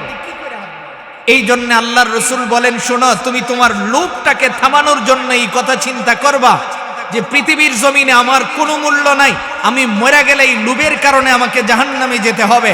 নতুবা আমি যদি আমার লোভটাকে কন্ট্রোল না করতে পারি, এই লোভের কারণেই তো আমি জাহান্নামী হয়ে যাব। এই ভয়টা যদি তোমার হৃদয়ে থাকে যে আমি আল্লাহর দরবারে আমাকে দাঁড়ায়া যেতে হবে, এই লোভের কারণে আমাকে আল্লাহর দরবারে হিসাব দিতে হবে, এই কথাটা যদি আপনার অন্তরে থাকে, তাহলে আপনি কোনোদিন লোভ লালসায় পা বাড়াবেন না। এবার বুঝেন লোভ লালসার দ্বারা কি পরিমাণের ক্ষতি হয়। দেখেন মিস্টার আবু জাহেল, নাম শুনছেন না? জীবনেই প্রথম শুনলেন। উনার একটা তবিয়ত ছিল, কোনো মানুষ যখন মরে যাইত তার কাছে গিয়ে বলতো, এই মিয়া তুমি তো চইলাই যেতেছ, যাওয়ার আগে তোমার সম্পত্তি দিয়ে আমার কাছে দিয়ে দাও। কেন? কারণ তোমার সন্তান বড় হইলে আমি তা করে বুঝাইয়া দিব, নাবালিক অবস্থায় সম্পদগুলি যেন আমার কাছে থাকে, আমার কাছে দিয়ে যাও। এইরকম করে করে তিনি বহু মানুষের সম্পদ আত্মসাৎ করেছেন। এটা ছিল আবু জাহেলের অভ্যাস। এই লোভ লালসা এটা আবু জাহেলের অভ্যাস ছিল। আর লোভ লালসার কারণে মানুষ চিরস্থায়ী ধ্বংস হয়। এর মধ্যে একজন ছিল কারুন। বলেন কি নাম ছিল? আরো জোরে বলেন। পৃথিবীর যত এখন বর্তমান সময়ের সম্পদওয়ালা যারা আছে, কারুনের কাছে তো তাদের 2 পয়সার মূল্য ছিল না। কারণ এত পরিমাণের সম্পদওয়ালা ছিল, তার বিশাল বিশাল গুডাউন ছিল। ওই গুডাউনগুলির বাহির দিক দিয়ে তালা দিত, চামড়ার তালা। কিসের তালা? চামড়ার একটা তালার ওজন আর কদ্দুর, একেবারে হালকা না। এই চামড়ার তালার যে চাবি ছিল, এই চাবিগুলি এক জায়গা থেকে আরেক জায়গায় কয়েকজন শক্তিশালী মানুষ মাথায় নিয়ে যাইতে তাদের কষ্ট হইত। কি পরিমাণের চাবি ছিল, আর ওই চাবি যার এতগুলি, তাহলে তার সম্পদ কি পরিমাণে। লোভ লালসার কারণে মুসা আলাইহিস সালাম যখন তাকে বলল, এই কারুন তোমার এই সম্পদের যাকাত দাও, কারণ তখন এই কথা বলছিল যে মুসা কেমনে দিতাম, এটা আমার না, আল্লাহ কয়া দিছে তোমার 3-1 অংশ দিয়ে দিবে। এটা ছিল মুসা আলাইহিস সালামের শরীয়ত, 3-1 অংশ দিয়ে দিবে। কারণ কয় তুমি জানো আমার কি পরিমাণের সম্পদ। মুসা আলাইহিস সালাম বলেন, সম্পদ জানার আমার দরকার নাই, আল্লাহর বিধান দিয়ে দাও। কারণ মনে মনে চিন্তা করে যে এখান থেকে বাঁচার সুরত কি। জিগাইছে মুসা, কিছু লুঙ্গি গামছা কিনা দিল হইতো না? মুসা আলাইহিস সালাম বলেন, সিদ্ধান্তটা তো আল্লাহর, তাহলে আমি কেমনে রদবদল করব? কারণ ঘরে বইয়া চিন্তা করতেছে, তাহলে তো তোমারে মাইরা ফেলাইলেই ভালো। কারণ তোমারে যদি আমি মাইরা ফেলাই, তাইলে আমার এই সম্পদের পিছনে তোমার আর লোভ হইল না। কি পরিমাণের লোভ লালসা যখন মানুষের অন্তরে ঢুকে, আজকে পত্রিকা খুললে দেখা যায় ভাই ভাইরে মাইরা ফেলাইছে সম্পদের জন্য। অ্যাভেলেবেল পত্রিকায় দৈনিক এরকম 2-4টা নিউজ থাকে, 10 টাকার জন্য এক বেটারে মাইরা ফেলাইছে। আপনি কল্পনা করতে পারেন লোভ লালসা মানুষের কত ক্ষতি করে? কারণ যখন এই সিদ্ধান্ত নিয়ে একদম অনড় যে হ্যাঁ আমি তারে মাইরেই ফেলব, ঘরে বয়ে রাত্রে চক আঁকতেছে কেমনে মারো। এমন সময় শয়তান বসে ঘরে ঢুইকা জিগায়, এত পেরেশান কেন? কারণ কই পেরেশান হবো না মিয়া, আমার সম্পদের 3 ভাগের 1 ভাগ লয়ে যেতেছে গা মুসা আর মুসার আল্লাহ দুইজনে মিললা। জোরে কন্যা হুজুর। তো ইবলিস কয় আমার কাছে চমৎকার একটা বুদ্ধি আছে। কই তুমি কে, তোমার পরিচয় দাও। পরিচয় পরে, আগে বিপদের সময় মানুষের উপকার করা এটা আমার কাজ। তাইলে বলো, কই তুমি যে মুসারে মারবা, মুসার কি কোনো লোক নাই? তাহলে তোমার দল আর মুসার দল 2 দলে সংঘর্ষ হইবে, সংঘর্ষের দ্বারা উভয় পক্ষের ক্ষতি হবে। আমার কাছে একটা বুদ্ধি আছে, কেউ ক্ষতি হইব না। কি পরামর্শ বলো? পরামর্শ হইল মুসা যখন ঈদের দিন ঈদগার মাঠে দাঁড়ায় বক্তব্য দিব, তুমি একজন মহিলারে দাঁড় করাইয়া দিবা। মহিলা খালি দাঁড়ায় কইব, হুজুর ওয়াজ কম করেন, গত রাত্রে নাম না আমার ঘরে আসলেন। ব্যাস দূর কইলেই চলবো। এখন মুসার লোক ওই মুসার বিচার করব, তুমি ফাঁকে দিয়ে সুবিধাজনক অবস্থানে থাকবে। এবার দেখেন ইবলিস কেমন শিখাই। সিদ্ধান্ত অনুযায়ী খুঁজে একদম গ্রাম দেশ থেকে একজন বেশ্যা মহিলাকে রেডি করলো। মহিলা জিগায়, আমি যে এত বড় কাম করুম তো আমারে কি দিবি? কারণ কয় তোর 2 বস্তা টাকা দিবি। এই কথা বলার সঙ্গে সঙ্গে মহিলা কই, তুই তো 2 নম্বর লোক, পরে যদি না দাও নগদ দাও। কারণ চিন্তা করছে যে নগদ দিয়েও যদি আমি বাঁচতাম পারি, 2 বস্তা দিল, এখন সম্পদ নিয়ে আসতে মাঠে। যেই নবীর চেহারার দিকে তাকাইছে, মন তো নরম হয়ে গেছে। কলব নিয়ন্ত্রণ কে করেন? আরো জোরে বলেন না। আল্লাহ শব্দটা একটু হৃদয় থেকেই বলেন, আরো জোরে বলেন। ঠান্ডা দিন বিরিয়ানি খাইবেন, ভালোই তো লাগবে, কষ্টও কম হইব। একটু আল্লাহর নামটা আরেকটু হৃদয় থেকে বলেন, আল্লাহ। আরো জোরে আল্লাহ। আমার ভাইজান মুসা আলাইহিস সালাম যখন জাতির সামনে দাঁড়ায়া বলেন, ইয়া আইয়ুহান নাস কুলু লা ইলাহা ইল্লাল্লাহ, এই শব্দটা যখন জাতির সামনে দাঁড়ায়া তিনি বলতে শুরু করলেন, এবার মহিলাটা বস্তাটা নিয়ে লুকালয়ের ভিতর থেকে সোজা হয়ে যখন দাঁড়ায় যায়, মুসা আলাইহিস সালামের চেহারার দিকে নজর পড়ার পরে তার চোখ দিয়ে হুজুরে পানি ঝরতেছে। সুবহানাল্লাহ। হযরতে হারুন আলাইহিস সালাম জিগায়, মহিলা কাঁদো কেন? মহিলাটা কোনো কথা বলে না, ফুফায়া কাঁদতেছে। কাছে আইছা জিজ্ঞেস করে, আয় মহিলা কান্দোস কে? বল না কান্নাকাটির কারণটা। মহিলাটা বলে, এই যে দেখো আমার বস্তার ভিতরে অনেকগুলি স্বর্ণের টাকা আছে। হারুন আলাইহিস সালাম কয়, তাহলে কান্নার কারণটা কি আমারে বল। এবার মহিলা কয়, শোনো, কারণ আমারে রেডি করে আনছিল, আমি যেন দাঁড়ায়া বলি যে মুসা আপনি না গত রাত্রে আমার ঘরে ছিলেন, কিন্তু ওনার চেহারার দিকে আমি তাকানোর পরে আমি আমার পুরান কথাটা বুইলাই গেছি। এত সুন্দর চেহারার মানুষ কোনোদিন 2 নম্বরই করতে পারে না। আমারে ভুল বুঝায়া তার সামনে নিয়ে আসা হইছে।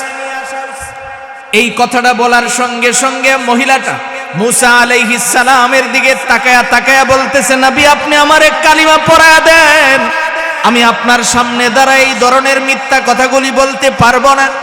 আমার ভাইজান অনেক লম্বা কথা। এবার মুসা আলাইহিস সালাম সঙ্গে সঙ্গে রাগান্বিত হয়ে গেলেন।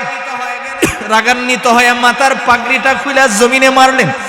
জমিনে মেরে কয় আল্লাহ, তুমি বলো না যে আমার নামে এত বড় মিথ্যা অপবাদ দিল, তার বিচার কি তুমি করবা না আমি করব? সুবহানাল্লাহ। আল্লাহ রাব্বুল আলামিন জানায়া দিলেন, নিজের বিচার নিজে করতে পারলে শান্তি পাওয়া যায়, করে নাও। এবার মুসা আলাইহিস সালাম কয় আল্লাহ, ওর বিচার যে আমি করবো তুই তো দূর মারবো, তা আমি তো আর ওর পিছে দৌড়াইতে পারবো না, তো সে যদি দৌড় মারে আমি তো দৌড় দিতে পারবো না। আল্লাহ রাব্বুল আলামিন বললেন তো কি করতে হবে? মাটিরে বইলা দাও আমার কথা যেন শুনে।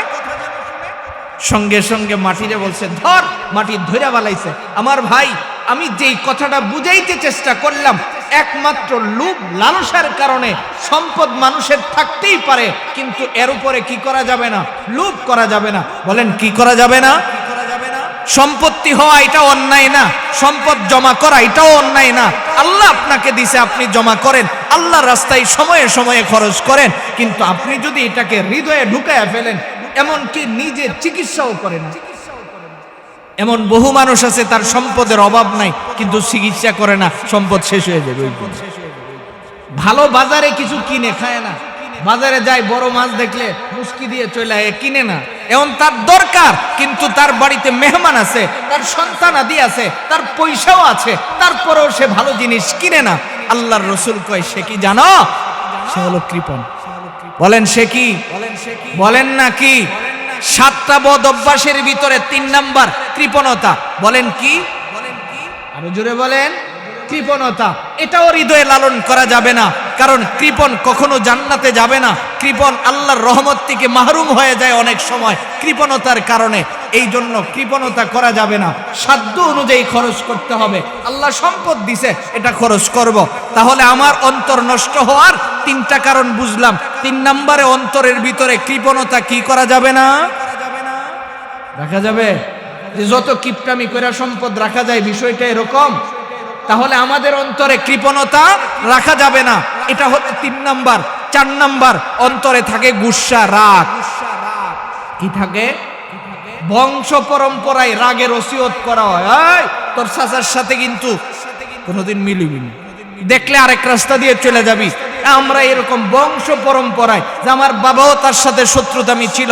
এই যে একটা রাগ ভিতরে, এই রাগ এমন আগুন, যেটা আগুনের কারণে আমার ইবাদতকে ধ্বংস করে দেয়। রাগ থাকা খারাপ না, কিন্তু এটাকে নিয়ন্ত্রণ করতে হয়। বলেন এটাকে কি করতে হয়? যেমন হযরতে ওমর, রাগ ছিল কিনা? নরম না গরম ছিল? হযরতে আবু বকর, তিনি কেমন ছিল? নরম ছিল, কিন্তু তিনারও রাগ ছিল। তিনারও কি ছিল? রাগ ছিল। কেমন রাগ ছিল দেখেন, সব জায়গায় রাগ দেখান নাই, থাকলেই দেখান যাইতো না। নবীজি যখন হুদাইবিয়ার সন্ধি যখন হলো, রসুল যখন হিজরত করে মদিনায় চলে গেলেন, ওখানে যাওয়ার পরে রসুল যখন একদিন রাতের বেলায় স্বপ্ন দেখলেন সাহাবাই কেরামকে নিয়ে মক্কা কাবা তওয়াফ করতেছে। সাহাবীদের সামনে যখন নবীজি এই কথাটা উপস্থাপন করলেন, সাহাবীরা, আমার তো মনে চাইতেছে কতদিন বাইচা থাকি জানি না, আমি যেন একটু কাবা তওয়াফ করি আসি। সাহাবাই কেরাম বলেন আপনি একা যাবেন কেন? আমরাও আপনার সাথে যাব।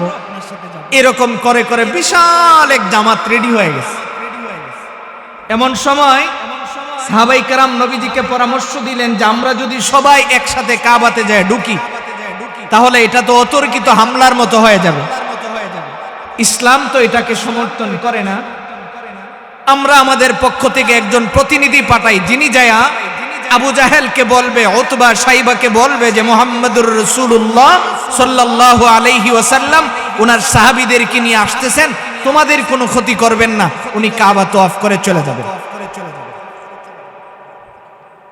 আল্লাহর রাসূল সাল্লাল্লাহু আলাইহি ওয়াসাল্লাম হযরত ওমরকে বললেন, ওমর তুমি যাও, তুমি যা তাদেরকে সংবাদ দাও, তোমার সাহস বেশি।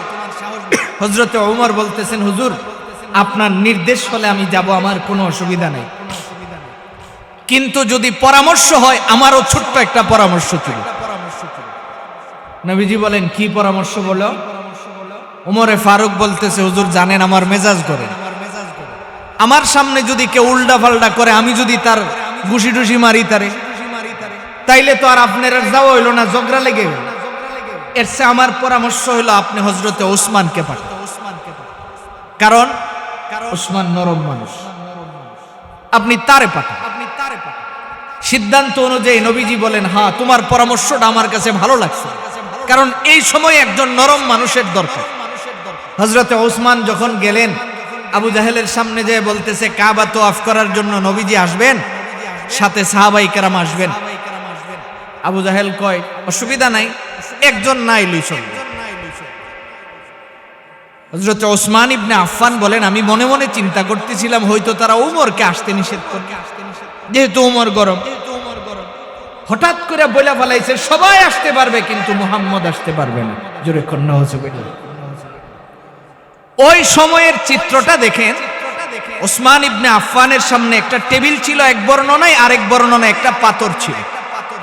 হযরতে ওসমান ইবনে আফফান টেবিলের উপরে এমন জোরে থাপ্পড় মারছে, অথবা পাথরের উপরে এমন জোরে থাপ্পড় মারছে, পাথর ভাঙা গুড়া হয়ে দুলার মতো উইরা গেছে। এই থাপ্পড়ের কারণে আশপাশে যত কাফেররা ছিল সামনের দিকে আর চাইছে না, খালি দৌড় মারছে পিছনে। তাহলে রাগ থাকা এটা কিন্তু খারাপ না। বলেন রাগ থাকা এটা কি না? খারাপ না। রাগ তো আল্লাহ দিছে, তাইলে এটা আমি খারাপই পাই কই? খারাপ না, কিন্তু এটাকে নিয়ন্ত্রণ করতে হয়। এটাকে কি করতে হয়? নিয়ন্ত্রণ করতে হয়। আর এই থাপ্পড় দেওয়ার পরে আবু জাহেলের ভিতরে এমন একটা কম্পন শুরু হয়েছে, কয়েকজন লোক দিয়া হযরত ওসমান ইবনে আফফানকে এক ঘরের মধ্যে নিয়ে বন্দী করে রাখছে। বন্দী করে সংবাদ ছড়াইয়া দিছে, হত্যা করে বলাইছে। যাও, এই সংবাদ পাইলে ওরা যদি ফেরত যায়। কিন্তু নবীজির কাছে যখন এই সংবাদ গেছে, যাওয়ার সঙ্গে সঙ্গে আল্লাহর রাসূল সাল্লাল্লাহু আলাইহি ওয়াসাল্লাম তখন হুদাইবিয়া নামক জায়গায় চলে আসছে। ওই জায়গায় বৈশা রাসূল একটা হাত নিচে দিছে, দিয়া বলছে আমার উসমানের প্রতিশোধ গ্রহণ করার আগে। কথাটা কি বলছে? যে আমার উসমানের প্রতিশোধ গ্রহণ করার আগে কেউ পিছপা হব না, হাত দাও। সব সাহাবীরা দিছে, নবীজি উপরে একটা হাত দিছে। নবীজি উপরে কি দিছে? হাত দিছে, দুই হাতের মধ্যে।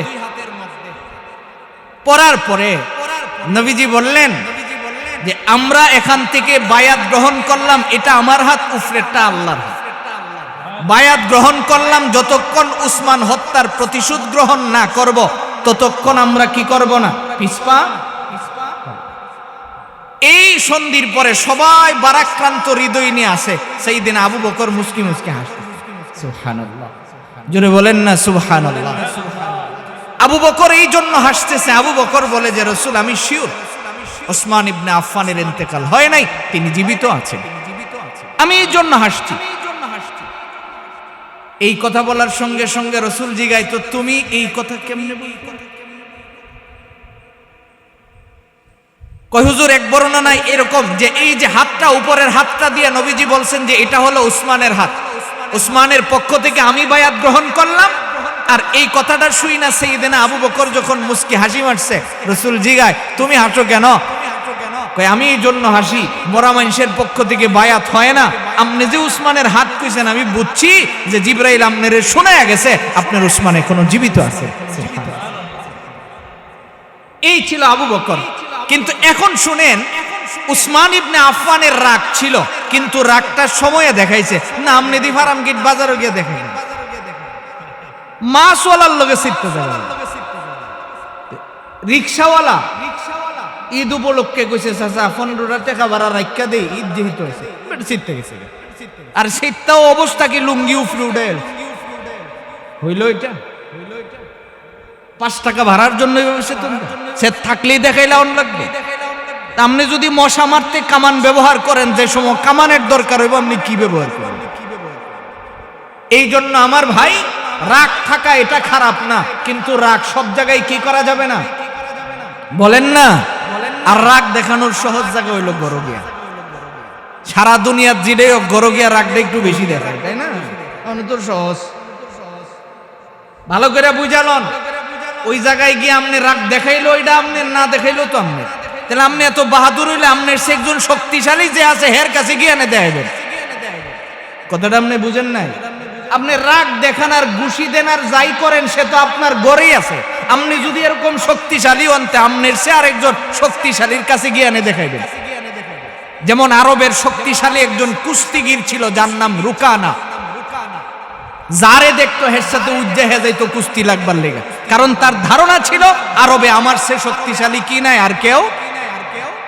নবীজির সামনে দিয়ে একদিন যাইতেছে, যাইয়া বারবার জিগায় উকি দেয়া, মোহাম্মদ চিনছো আমারে?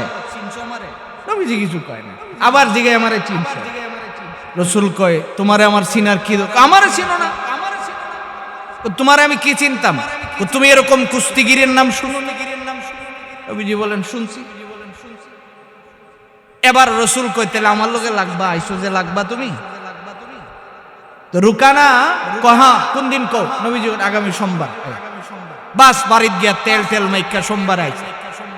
হাজার হাজার মানুষ দাঁড়াইছে যে রুকানার সাথে পৃথিবীর কেউ পারে নাই এই পর্যন্ত মুহাম্মদুর রাসূলুল্লাহ যাব তার সাথে কুস্তি লড়তে। এটা তো একটু দেখারও বিষয়।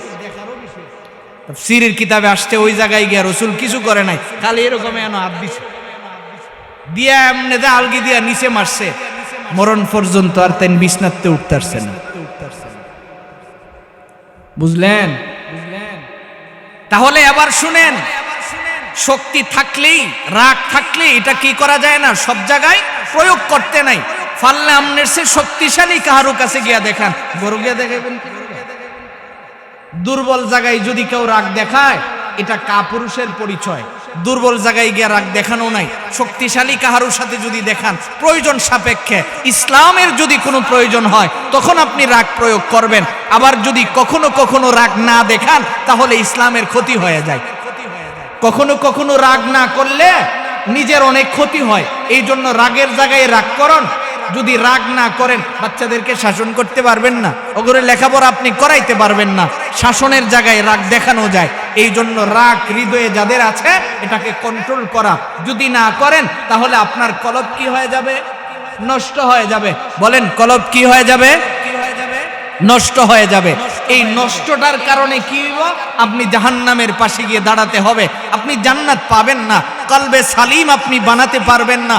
4 নম্বর, অন্তরের ভিতরে আরেকজনের জন্য জ্বলনা উঠানো। এটা হলো পাশের বাড়ির 2 তলা বিল্ডিং আছে, আমি সনের ঘর কেড়ে ঘুমাই, এই জাতীয় একটা জ্বলন আছে না? বলেন বলেন আছে কিনা? এটারে কয় হিংসা। বলেন এটারে কি কয়? সবাই বলেন কি কয়? এমুকের ফুট দুবাই গিয়ে এত টেকাওয়ালা হইল, আমি কেড়ে হইতারলাম না। এই যে জিনিসটা হৃদয়ের ভিতরে লালন যারা করে, অগর কি জিন্দিগিতে শান্তি মনে করেন আছে? এদের সে অশান্তিতে আর কেউ নাই। এই যে একটা আরেক বেড়ার জ্বলন আমনের ভিতরে কি লিগা থাকতো, এর দ্বারা কি আপনি লাভবান হইছেন? সে কি আপনারে বেতন দেয়? তাহলে আপনি তো লাভবানও হইলেন না, আপনাকে বেতনও দিল না। তো আপনার সমস্যাগুলি কোন জায়গায়? আরেকজনের সম্পদে আপনার ভিতরে যদি জ্বলনা আসে, আপনি এটার থেকে বাঁচবেন কি করে? তখন তারে গিয়ে সালাম দিবেন, তার সাথে মুসাফা করবেন, বলবেন যে ভাই আল্লাহ আমনেরে বরকত দেখ। কি বলবেন? আল্লাহ আমনেরটা বরকত দেখ। এই দোয়া করলে ফায়দাটা কি দেখেন? ফায়দা হলো যে আল্লাহ তারে দিছে তিনি কি আপনাকে দিতে পারেন না? জোরে বলেন। তাহলে আল্লাহ রাব্বুল আলামিনের কাছে চাওয়ার সময় কেমনে চাইতে হয় জানেন? যে পাশের বাড়ির তারে 5 তলার মালিক বানাইছো, আমার একেরে বানাও না, বিষয়টা কিন্তু এরকম না। বলতে হবে, তার জন্য দোয়া করবেন। যার উপরে আপনার হিংসা হবে তার জন্য দোয়া করবেন, আল্লাহ তুমি তারে সম্পদ দিছো আরো দাও, তুমি তারে সম্পদ দিছো আরো দাও, আমার যদি প্রয়োজন মনে করো তাহলে আমারও দিও। এবার বলুন তো, অন্তরে হিংসা লালন করা জায়েজ না হারাম? জোরে বলুন না, আরো জোরে বলুন। তাহলে হারাম জিনিস যে অন্তরে থাকবে এই অন্তর কোনোদিন কলবে সালিম হবে না, এই অন্তর পবিত্র কোনোদিন। হারাম জিনিস যার হৃদয়ে থাকে এই অন্তর পরিচ্ছন্ন কি হয় না কোনোদিন। এবার শোনেন, হিংসা জিনিসটা করা যায় না, বরঞ্চ আরেকজনের ইবাদত দেখলে এখানে ঈর্ষা করা যায় যে তিনি এত ইবাদত করতে পারতেছে, আমি কেন পারি না। কথাটা আমি বুঝাইতে পারছি? হিংসা হারাম, হিংসা ঈর্ষা জায়েজ। এটা হলো আপনি এই কথা বলা যে এমকে তাহাজ্জুদ পড়তে পারতেছে, আমি কেন পারি না। আব্দুল্লাহ ইবনে মুবারক রহমতুল্লাহ আলাইহি অনেক সম্পদওয়ালা, তিনি সারা রাত বাড়ির ছাদের উপরে দাঁড়ায়া দাঁড়ায়া নফল নামাজ আদায় করেন। গরমের রাত, ছাদের উপরে দাঁড়ায়া দাঁড়ায়া নফল নামাজ আদায় করেন। উনার বাড়ির আলো দিয়ে আরেকজন কামার রাতের বেলায় বসে বসে ফিডায়া ফিডায়া দা বডি এগুলি তৈরি করে। কামার চিনেন আপনারা? দা বডি ফিডায়া ফিডায়া সে কি করে? রেডি করে। ওখানে ওই আব্দুল্লাহ ইবনে মুবারক যে আলো দিয়া নামাজ পড়ে, তিনি সেই আলো দিয়াই দা বডি এগুলি রেডি করে। এক পর্যায়ে পাশের বাড়ির কামার যখন ইন্তেকাল হয়ে গেছে, রাতের বেলায় আব্দুল্লাহ ইবনে মুবারক রহমতুল্লাহ আলাই তার জানাজা পড়া দাফন করে এসে ঘুমাইছে। ঘুমের মধ্যে সে স্বপ্ন দেখতেছে আব্দুল্লাহ ইবনে মুবারকের মতো ব্যক্তি। উনি স্বপ্ন দেখতেছেন যে কামার সর্বোচ্চ জান্নাতের ভিতরে আছে। সুবহানাল্লাহ।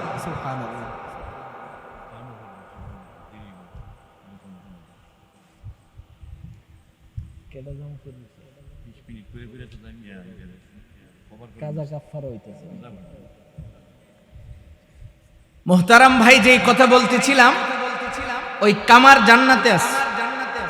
এই জিনিসটা দেখে আব্দুল্লাহ ইবনে মুবারক রহমতুল্লাহ আলাই তার জিগায়, স্বপ্নে তারে জিজ্ঞেস করবে, এমন সময় ওনার ঘুম ভেঙে গেছে।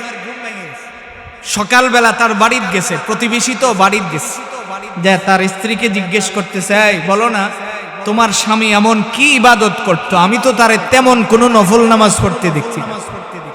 এমন কি ইবাদত করতো যে ইবাদতের কারণে সে জান্নাতে আছে? এবার তার স্ত্রী জবাব দিছে, শুনেন, আপনি যখন রাতের বেলায় নামাজে দাঁড়ায় থাকতেন আর আমার স্বামী নামাজ তো পড়তে পারতো না, আপনার বাড়ির আলো দিয়া ফিডায়া ফিডায়া লোহা ফিডায়া ফিডায়া উনি যন্ত্রপাতি রেডি করত, আর ওই সময় চোখের পানি ছাড়তো আর বলতো যে আল্লাহ, তুমি আব্দুল্লাহ ইবনে মুবারকরে এত সুযোগ দিছো, এত পয়সাওয়ালা বানাইছো, যার কারণে সে সারা ইবাদত করতে পারে, কিন্তু আমি দরিদ্রতার কষাঘাটে থাকার কারণে আমি তো ইবাদত করতে পারি না, গরমের কারণে আমি সহ্য করতে পারি না, দিনে আমি কাজ করতে পারি না, বিদায় সারা রাত আমি কাজ করি।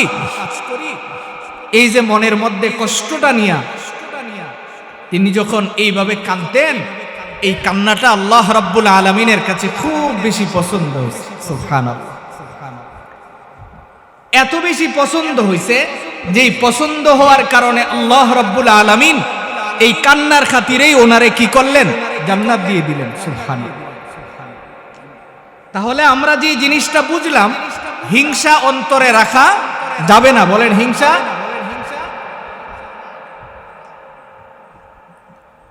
কোন মানুষের অন্তরে যদি হিংসার বীজ থাকে, কোন মানুষের অন্তরে যদি আরেকজনের জন্য হিংসা করে, আরেকজনের সম্পদ হয়েছে এই জন্য হিংসা করে, এতে করে নিজের লাভ হবে না ক্ষতি হবে? আরো জোরে বলেন, ক্ষতি হবে। কারণ হিংসা করলে হিংসুকের নিজেরও শান্তি নাই এবং আরেকজনের ক্ষতি করার চিন্তা করবে, কারণ হিংসার দ্বারা মানুষ আরেকজনের ক্ষতি করতে চেষ্টা করে। অনেক মানুষ দেখবেন প্রতিবেশীর বাড়ি যদি সুন্দর হয়, হিংসার কারণে তার কি করে ক্ষতি হয়, সে এদিক থেকে গাছ টান দিয়ে উড়ে ফেলায়, ওদিকে দেয়াল ধাক্কা মারে, বিভিন্ন রকমের সমস্যাগুলি করে। এর দ্বারা কার ক্ষতি হয়? বলেন না, কার ক্ষতি হয়? নিজের ক্ষতি হয়। বলেন, কার ক্ষতি হয়? নিজের ক্ষতি হয়।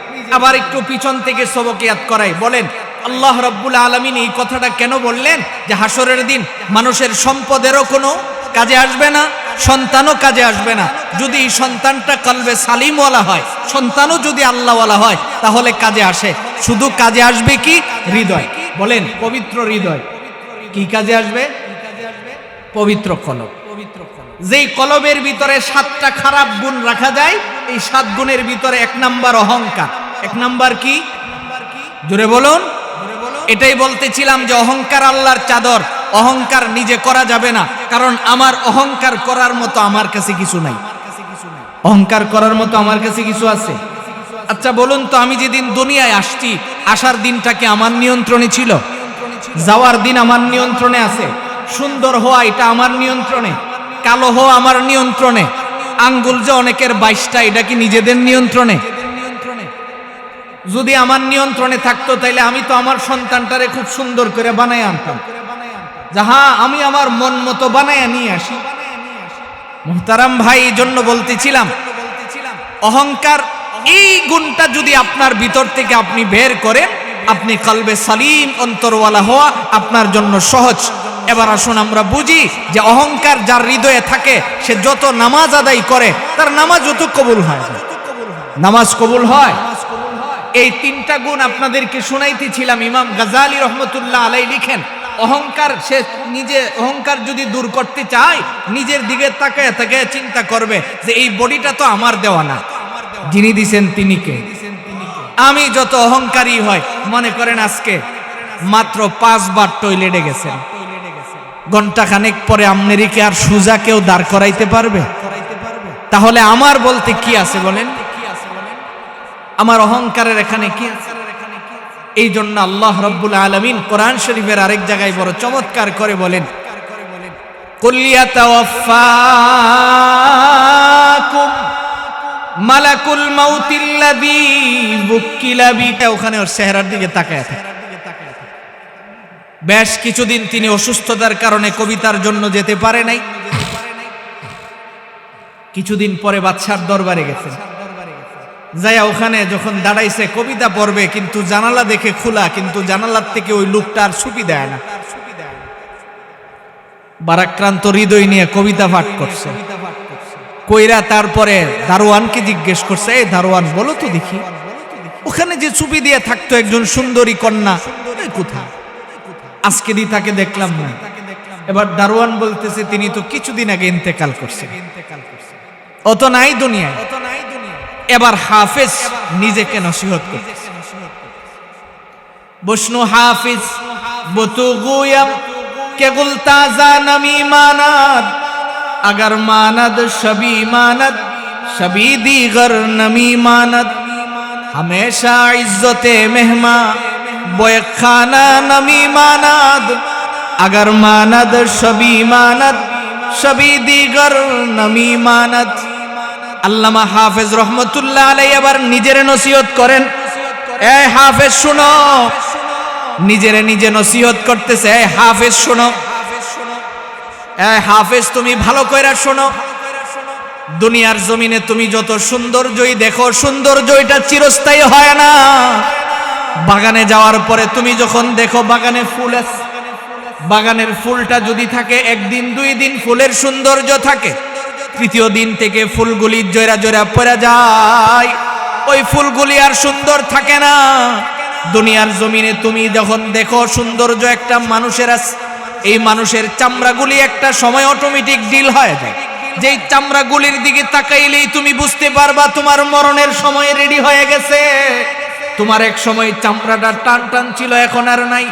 এবার হাফেজ নিজেরে বলতেছে, দেখো একজন মেহমানের কদর একটা বাড়িতে 1 দিন 2 দিন থাকে, তৃতীয় দিন আর কদর ওই রকমের থাকে না। নতুন স্বামী যখন শ্বশুর বাড়িতে যায়, বাসরে স্ত্রীর মূল্যায়ন যত বেশি থাকে, যত সময় যায় আস্তে ধীরে ধীরে কমতে থাকে। এবার হাফেজ নিজেরে বলে, দেখো দুনিয়ায় যদি সময়ে সময়ে মানুষের এত পরিবর্তন হয়, আল্লাহ রাব্বুল আলামিন ছাড়া তো একেবারে চিরস্থায়ী আর পৃথিবীর কেউ থাকে না। এই জন্য আল্লাহ তাআলার ভালোবাসার হৃদয়ে ঢুকাও, কলবের ভিতরে যদি তুমি বলো আল্লাহ, আল্লাহ তাআলা এই কথাটাই বলেন, ইল্লা মান আতাল্লাহ বিকলবিন সালিম।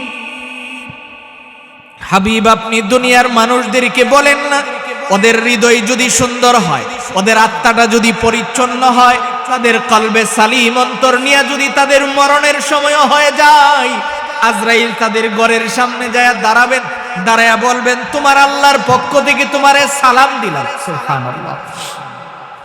আল্লাহর পক্ষ থেকে যখন সালাম দেওয়া হয়, সালাম পাওয়ার পরে মানুষগুলি রেডি হয়ে যাবে কত তাড়াতাড়ি আল্লাহর কাছে যাওয়া যায়।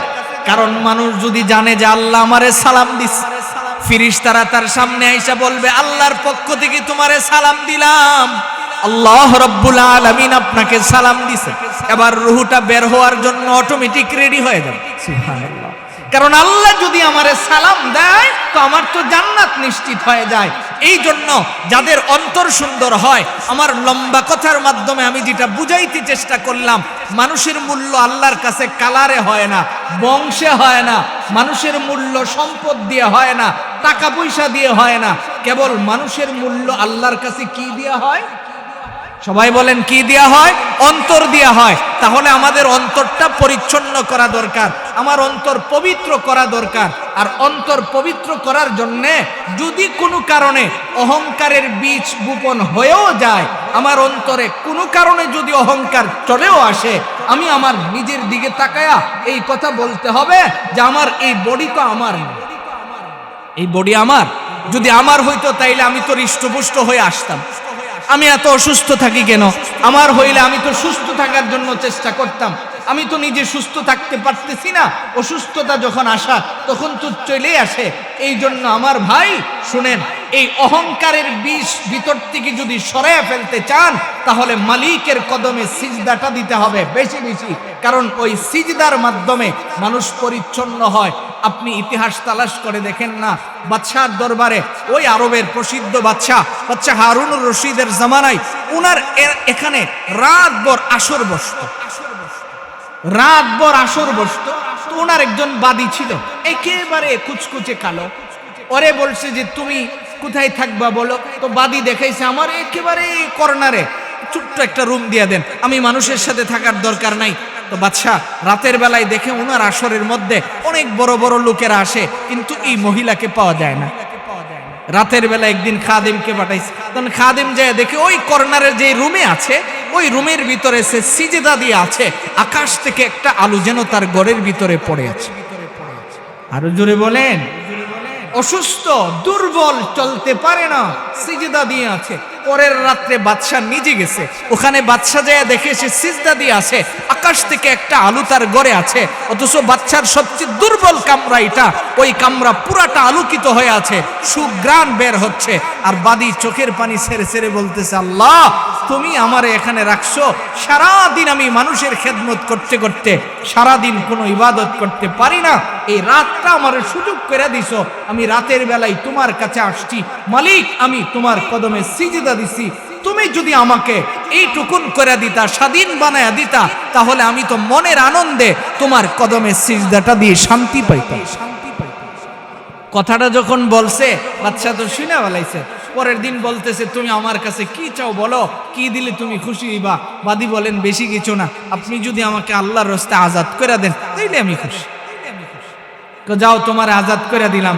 এবার বাদশা বলতেছেন, তুমি আমার জন্য একটু দোয়া করো, আল্লাহ তাআলার কাছে কি করো? দোয়া করো, আল্লাহ যেন আমাকেও তোমার মতো কবুল করে। এবার বাদী যে সিজদায় পড়া যেই কথাটা বলছিল, কলবে সালিম কাকে বলে দেখেন না, ওই যায় বলছিল যে আল্লাহ তোমার সাথে আমার একটা গভীর সম্পর্ক আছে, এটা তো দুনিয়ার কেউ জানে না, তুমি কেন বাদশারে জানায়া দিলা? আমরা হইলে কি কইতাম?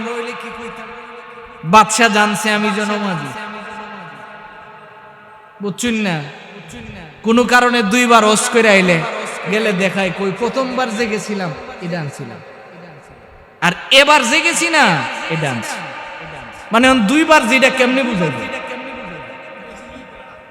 বুঝাইতে তো হইব যে তাই যে দুইবার গেছে এটা বুঝান লাগতো না। এটাও অহংকার। ইবাদত মানুষের সামনে প্রকাশ করা, এটাও কি? সকালবেলা হাঁটতেছে আর জিমাইতেছে, আরেকজন জিগাইছে জিমাও কি লিখে, বুঝছো না সারা রাত তাহাজ্জুদ পড়ছি, ঘুমাইতাম তো পারছি না। আপনি বুঝেন ইবলিস আপনার এই সম্পদগুলি কেমনে নিবার চেষ্টায় আছে, আগে রূপগুলি বুঝেন। এটাও অহংকার যে সারা রাত যে তাহাজ্জুদ পড়ছি, ঘুমাইতাম তো পারছি না, এর লিগে নুন দেন। এটা মানুষকে বলা যাবে না। আপনি যে সিজদা দিছেন, তাহাজ্জুদের সিজদাটা এটা অনেক দামি, কারণ দিনের বেলায় তো লক্ষ কোটি কোটি মানুষ ঘুরতেছে, আর রাতের বেলায় আপনি 2-4 জন আছেন, সবাই তো ঘুমাইয়ে রইছে। কথা বলুন ঠিক কিনা? তাহলে অল্প মানুষগুলির সামনে তো নজরে পড়ে। এই জন্য আমার ভাই, কিছু না কিছু জিনিস রাইখা দেওয়া, আল্লাহর কাছে পরিচয় দইরা তোলা যে আল্লাহ আমি এটা তোমার জন্য করছি।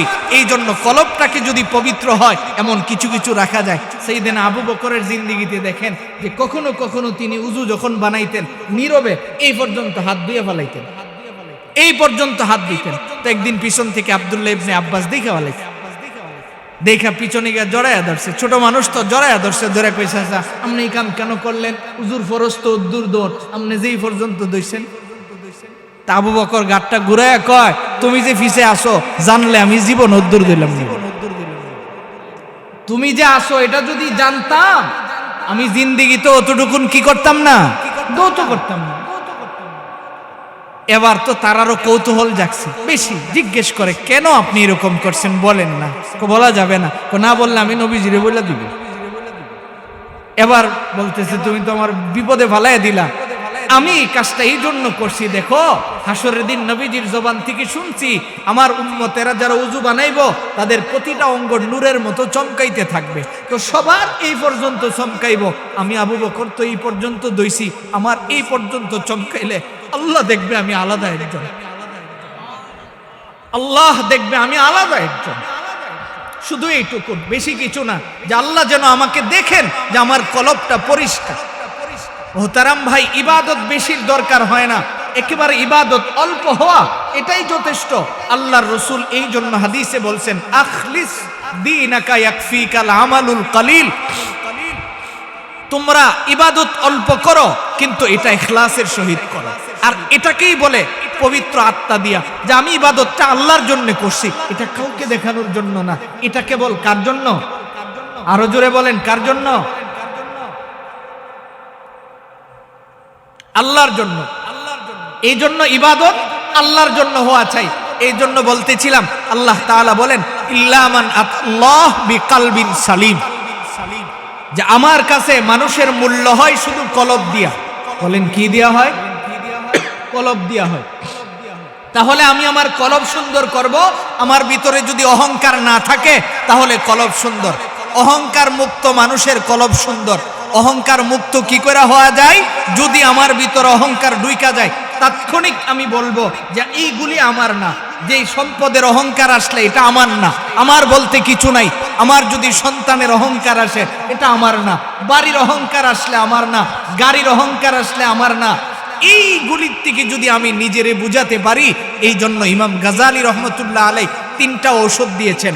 1 নাম্বার, নিজের চেহারার দিকে তাকাবেন, নিজের হাতের দিকে তাকাবেন, তাকে বলবেন এই যে হাতটা আছে এটাও তো এক সময় দুর্বল হয়ে যাবে, হবে না? বুড়া মানুষ তারা আমগোর মতো জোয়ান ছিল না। ছোট ছোট বাচ্চারা একই পাতিলের খাবার খাইতেছি সবাই, কেউ কেউ বুড়া হইতেছে, কেউ আস্তে ধীরে ধীরে বড় হচ্ছে। তাহলে এই কাজগুলি যিনি করেন তিনি কে? তাহলে আমার এখানে অহংকারের কি আছে? আমি অহংকারের কি পাইলাম? আমি যে অহংকারটা করলাম এটাই তো ইবলিস সফল। কে সফল? বলেন না কে সফল? আল্লাহ রাব্বুল আলামিন এই কথাটাই তো আমার তিলাওয়াতকৃত আয়াতে বলেন। ইবলিস দেখো কিভাবে সফল। আল্লাহ রাব্বুল আলামিন বলেন শোনো, মিন দুনিল্লাহ বাল ইয়ানসুরুনাকুম আও ইয়ানতাসিরুন। আল্লাহ তাআলা বলেন যে হাসরের দিন তখন আল্লাহ জিগাইব, এই দুনিয়ার জমিনে তোমরা যারা এই কথা আল্লাহর পরিবর্তে আরেকজনকে দাঁড় করাইতা, যার ইবাদত করতে আল্লাহর পরিবর্তে আল্লাহর সমকক্ষ নিয়ে দাঁড় করাইতা, তো ইবলিস তো আল্লাহর সমকক্ষ আপনাকে দাঁড় করাইয়া দিছে। কারণ অহংকার এটা আল্লাহর চাদর, এটা আল্লাহর থাকবে। আপনি যদি এটা টান মারেন তাহলে আপনি তো অহংকার করা মানে আল্লাহর সমকক্ষ নিজেকে দাবি করা। যদি মুখ দিয়া নাও কোন, পরোক্ষভাবে এটা দাবি করা হয়। এই জন্য অহংকার বড় মারাত্মক জিনিস। আপনি খুঁজে খুঁজে এটাকে ভিতর থেকে পরিষ্কার করতে হবে। যদি পরিষ্কার না হয়, ইবাদত যতই করেন সবগুলি ধুলিস্যাৎ হয়ে যাবে। নবীজি বলছেন দেখো লাকড়ির স্তূপ রাখছে, লাকড়িগুলি শুকনা, খালি একটা কাঠি বাড়ি দিয়ে দড়াইয়া দিলে যেইভাবে সবগুলি জ্বালায়া পুরা সারখার হয়ে যায়, অহংকার সমস্ত ইবাদত এইভাবে জ্বলে পুড়ে সারখার করে ফেলে। নাউজুবিল্লাহ। তাহলে দেখতে দেখা যায় যে আমি খালি পাঞ্জাবির কালারও লারা দিছি, আমার কি হয়েছে? কিন্তু এই লারা তো আমার ইবাদত ধ্বংস করে ফেলে। এই লারা কি করছে বলেন? ইবাদত ধ্বংস করে ফেলাইছে। এই জন্য মুহতারাম ভাই, যারা গ্রামের ভাইরা মারা যারা আমার কথাগুলি শুনতেছেন, ভালো করে বুঝেন। প্রতিবেশী আরেকজন ভাই বউ তারে ডাক দিয়া ক, জানোস তোলাপান বহুত আমার সীমানাদা তোরা ইতারবি, তোর কোন এই ধরনের যোগ্যতা আছে? এই ধরনের কথা বলা যাবে না। আল্লাহ কখন কাকে কোন জায়গায় নিয়ে যায় এর কোনো সিওরিটি আছে? বলেন শিওর আছে? কারে কখন কোন জায়গায় নিয়ে যায় আমার দেখা। ঢাকাতে আমার খুব পরিচিত একজন মানুষ ছিল। আমি যখন প্রথম ঢাকায় গেছি তিনি আমার সাথে খুব তুস্তাস করছেন। মানে তার ক্ষমতা ছিল, 17 বছর যেই সরকার ছিল সে দলীয় লোকের এরকম অনেক কিছু ছিল। সর্বশেষ তিনি আমার খেদমত যেখানে জুমা ছিল ওই জায়গার থেকে আমারে বিদায় করার সর্বোচ্চ চেষ্টা করছে, ক্ষমতার বলে বিদায়ও করছে।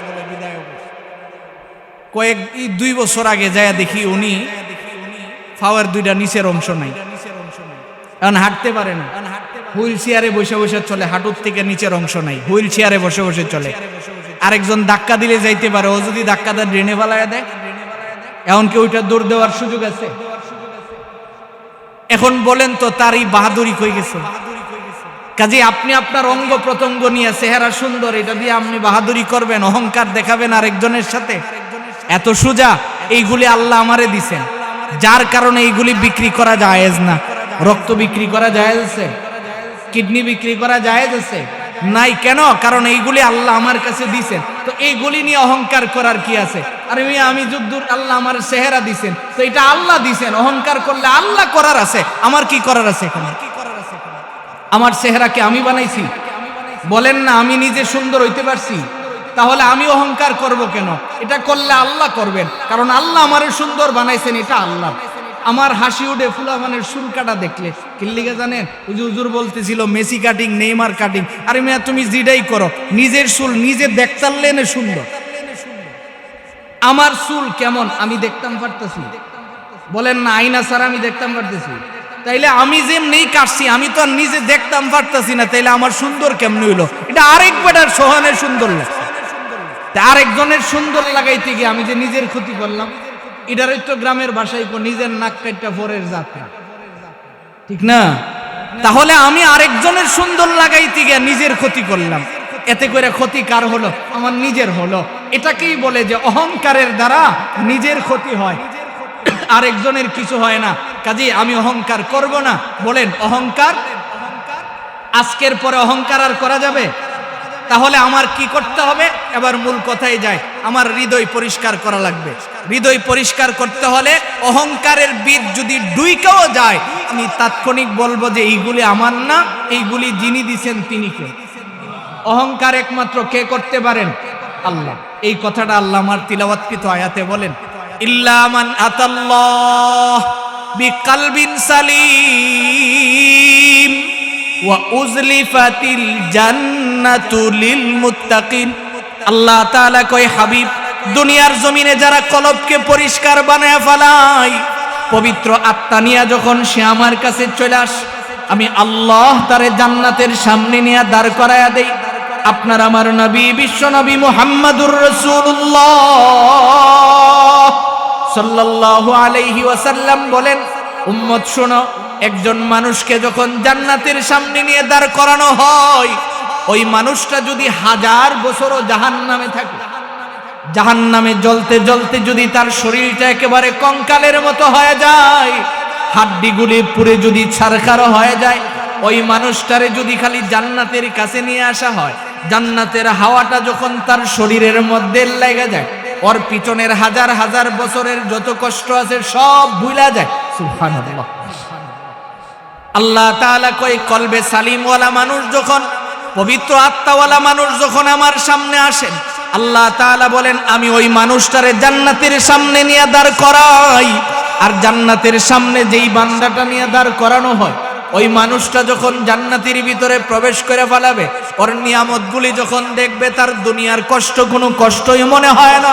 এই জন্য নবীজি বলেন, উম্মত শোনো, দুনিয়ার জমিনে তুমি যেই জিনিসগুলির সম্পদ মনে করো, যাদেরকে তুমি সম্পদ দেখতেছ, আল্লাহ তাআলা এই কথাটা আগে বলছেন, দেখো দুনিয়ার জমিনে তুমি সন্তানকে সম্পদ মনে করো, দুনিয়ার জমিনে তুমি টাকা পয়সাগুলি নিয়ে তুমি বাহাদুরি করো, আল্লাহ তাআলা কই এইগুলি তোমার কাজে আসবে না।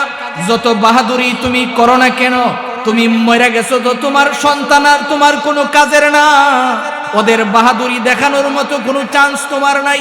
যদি তারাও আল্লাহওয়ালা হয়, যদি তারা কোরআন পড়নেওয়ালা হয়, যদি একটু কোরআন তিলাওয়াত করে, তাইলে তারা তোমার কাজে আসবে, কিন্তু হাসরের দিন তুমি তোমার সামনে দাঁড় করানোর কোনো সুযোগ নাই।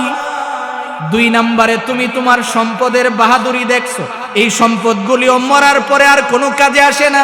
তুমি যদি মরে যাও, হাসরের দিন তুমি যখন দেখবা ইসরাফিল সিংগাফু দেওয়ার পরে দুনিয়ার নিচ থেকে যখন স্বর্ণের পাহাড়গুলি বের হবে, জমিন যখন ফাঁক হয়ে যাবে, মাটি ভাগ ভাগ হওয়ার পরে এই মাটির নিচে যত সোনা, এই স্বর্ণগুলি যখন বের হয়ে যাবে, তুমি তখন দেখে বলবে আমি নি এইগুলির পিছনে সময় পার করছি। আমি কি সারা জীবন শুধু এইগুলির পিছনেই সময় কাটাইছি? আমার জিন্দিগিটা আমি কি এইগুলির পিছনেই কাটায় কাটায় দিলাম? এইগুলি জমানোর পিছনেই আমি আমার সম্পদ, এইগুলি জমা করার পিছনেই আমি আমার মূল্যবান সময়টা কাটাইলাম। ওই দিন কিন্তু তুমি আফসোস করলে কোনো কাজে আসবে না। এই জন্য নবীজি বলেন, শোনো, দুনিয়ার জমিনে তুমি যাদেরকে সম্পদ মনে করতেছো, এইগুলি সম্পদ না। দুনিয়ায় সবচেয়ে দামি সম্পদ হলো একটা পবিত্র আত্মা রেডি করা। সুবহানাল্লাহ। দুনিয়ায় সবচেয়ে বড় সম্পদ হলো নিজের কলবটাকে সুন্দর করে ফেলানো। আর কলব সুন্দরের জন্য যেটা শুনতেছিলাম, 7টা দুষ্কর জিনিস কলবের ভিতরে রাখা যায়, এইগুলি কলবে যেন কখনো জায়গা না পায়। আমার হৃদয়ে যদি অহংকার থাকে, আমি এটা দূর করে দিব। আমার হৃদয়ে যদি হিংসা আসে কোনো মানুষের ব্যাপারে, আমি তার জন্য তাৎক্ষণিক দোয়া করব। বলেন, হিংসা আসলে তার জন্য কি করব? না বদদোয়া করব, হের বাড়ি যেন ভেঙে পড়ে যায়? সব সময় দোয়া করব আল্লাহ যেন তারে আরো বৃদ্ধি করে দেয়। তাহলে এই হিংসাটা আমার অসুবিধা, কোনো ক্ষতি করবে না। তার জন্য আমার দোয়া হয়ে গেল। বেশি বেশি করে তার জন্য দোয়া করে দেওয়া, আল্লাহর কাছে বেশি বেশি করে দোয়া করা। আমি অন্তরের ভিতরে লোভ লালসা লালন করব না। লম্বা চূড়া কথার দ্বারা আপনাদেরকে যা বুঝাতে চেষ্টা করছি যে লালসা এটা খুব খারাপ জিনিস। লোভের কারণে মানুষ ধ্বংস হয়ে যায়। আমাদের সমাজে একটা কথা আছে না, লোভ হলো এটা অনেক বড় পাপ, আর এই পাপে অনেক মানুষ ধ্বংস হয়ে গেছে। দেখেন না এই সমাজে সুদখোরেরা, হঠাৎ করে দেখা যায় অনেক সম্পদওয়ালা হয়, আবার কিছুদিন এমন ভাবে মাটির নিচে ডাবে তার আর খুঁজেই পাওয়া যায়। এমন বহু মানুষ আছে, হঠাৎ বড় লোক হওয়ার জন্য অনেক সুদি লেনদেন করছে, কারণ এটা তো লোভে করছে যে আমি বড় লোক হয়ে যাব, আমি দামি গাড়িতে চলবো, আমি দামি বাড়ি বানাবো। এই লোভের কারণে এমন ধ্বংস হয়েছে। আমার দেখা এই জিন্দিগিতে, আমার এইটুকুন বয়সে আমি যা দেখছি, বহু সুদখোরের পতন হয়েছে। বিভিন্ন লেনদেন করছে, অনেক টাকাওয়ালা হয়েছে, শেষ পর্যন্ত বাড়িঘর পর্যন্ত ছেড়ে যেতে হয়েছে। কাজেই লোভের দ্বারা মানুষ কোনোদিন উপকৃত হয় না, বরং লোভের দ্বারা মানুষ কি হয়? ধ্বংস হয়। বলেন, লোভের দ্বারা মানুষ কি হয়? ধ্বংস হয়। এবার লোভটা সম্পদেরও হতে পারে, লোভটা নারীরও হতে পারে, লোভটা গাড়িরও হতে পারে, লোভটা বাড়িরও হতে পারে। যে কোনো অংশের লোভ যদি আপনার ভিতরে থাকে, আপনি ধ্বংস, এটা অনিবার্য। লেখা রাখতে পারেন, যে কোনো লোভ আপনার ভিতরে থাকে, এই যেই কয়টা বললাম, এই কয়টার কোনো একটা লোভ যদি আপনার ভিতরে কাজ করে, আপনার লোভ তো থাকবে যে আমি পরকালে কি করে জান্নাতি হব। একজন মানুষের লোভ ওই জায়গায় থাকতে পারে যে আমি জান্নাত চাই। যেমন সাহাবাই কেরামের লালসা এরকম ছিল, আমাদের সবার জান্নাত দরকার। কি দরকার বলেন? সাহাবাই কেরামের লালসাটাই এরকম ছিল, আমাদের জান্নাত দরকার। এবার জান্নাত পাওয়ার জন্য কি করতে হবে? মরণ লাগলে মরে যাব।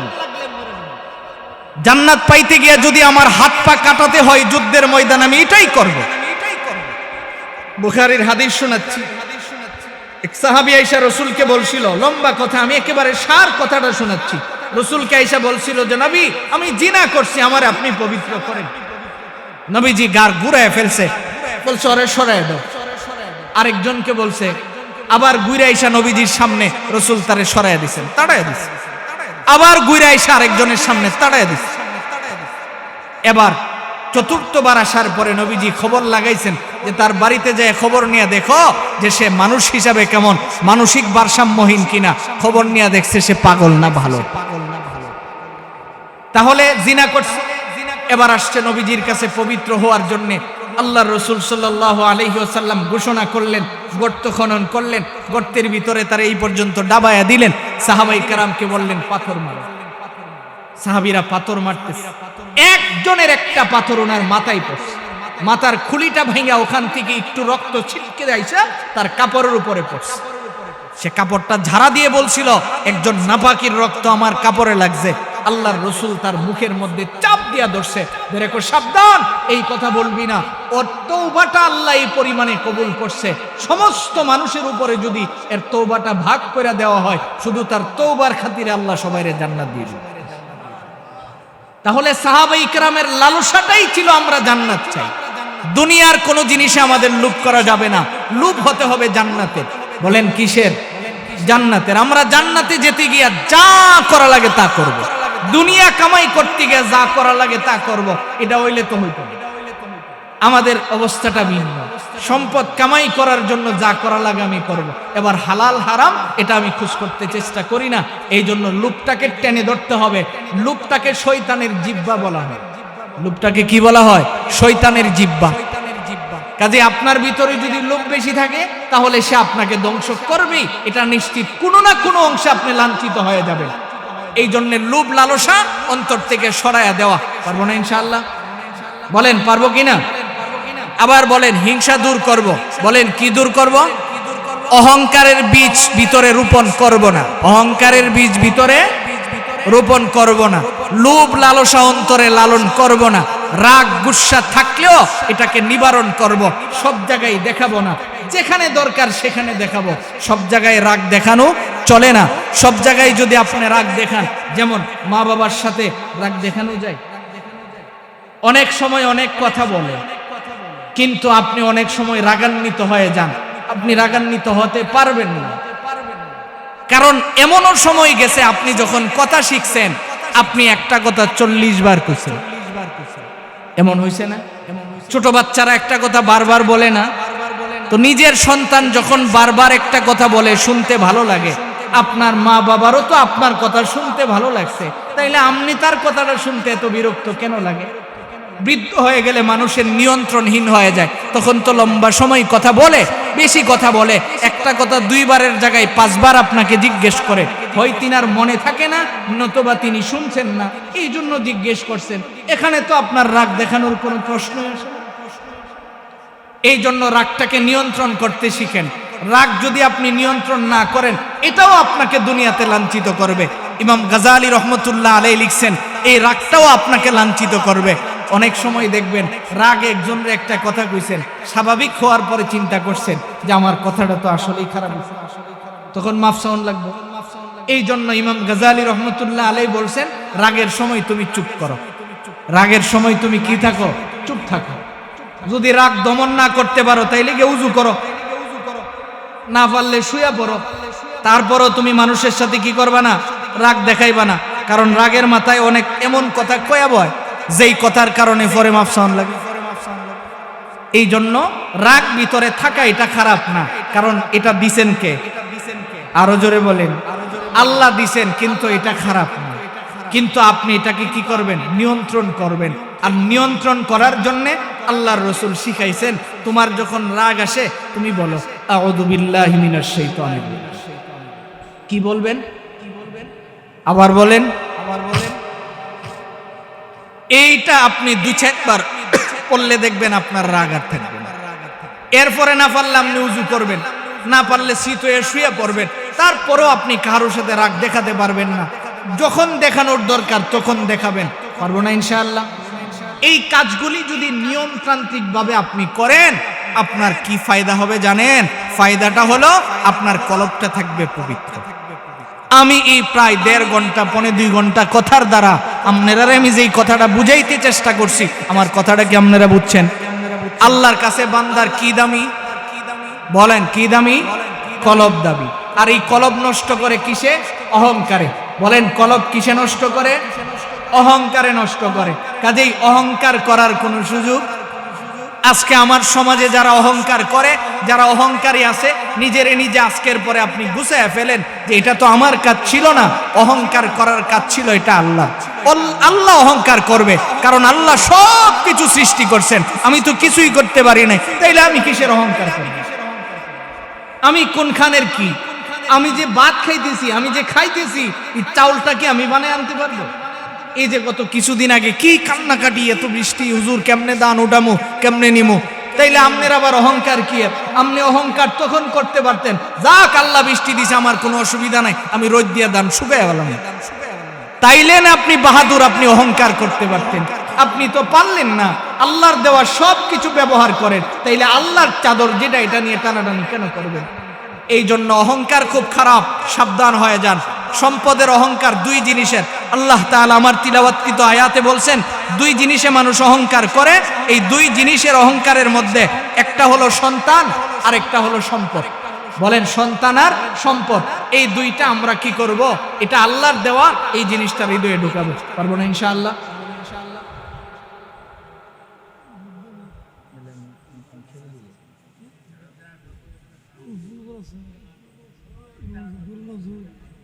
আমার মানে খুব কষ্ট হয়েছে, ঠান্ডায় আমি কথা বলতাম না, আমি ওয়াজ করি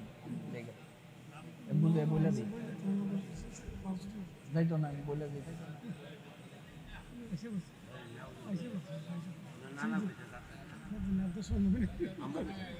আমার জি ঘুমাইতেছে বই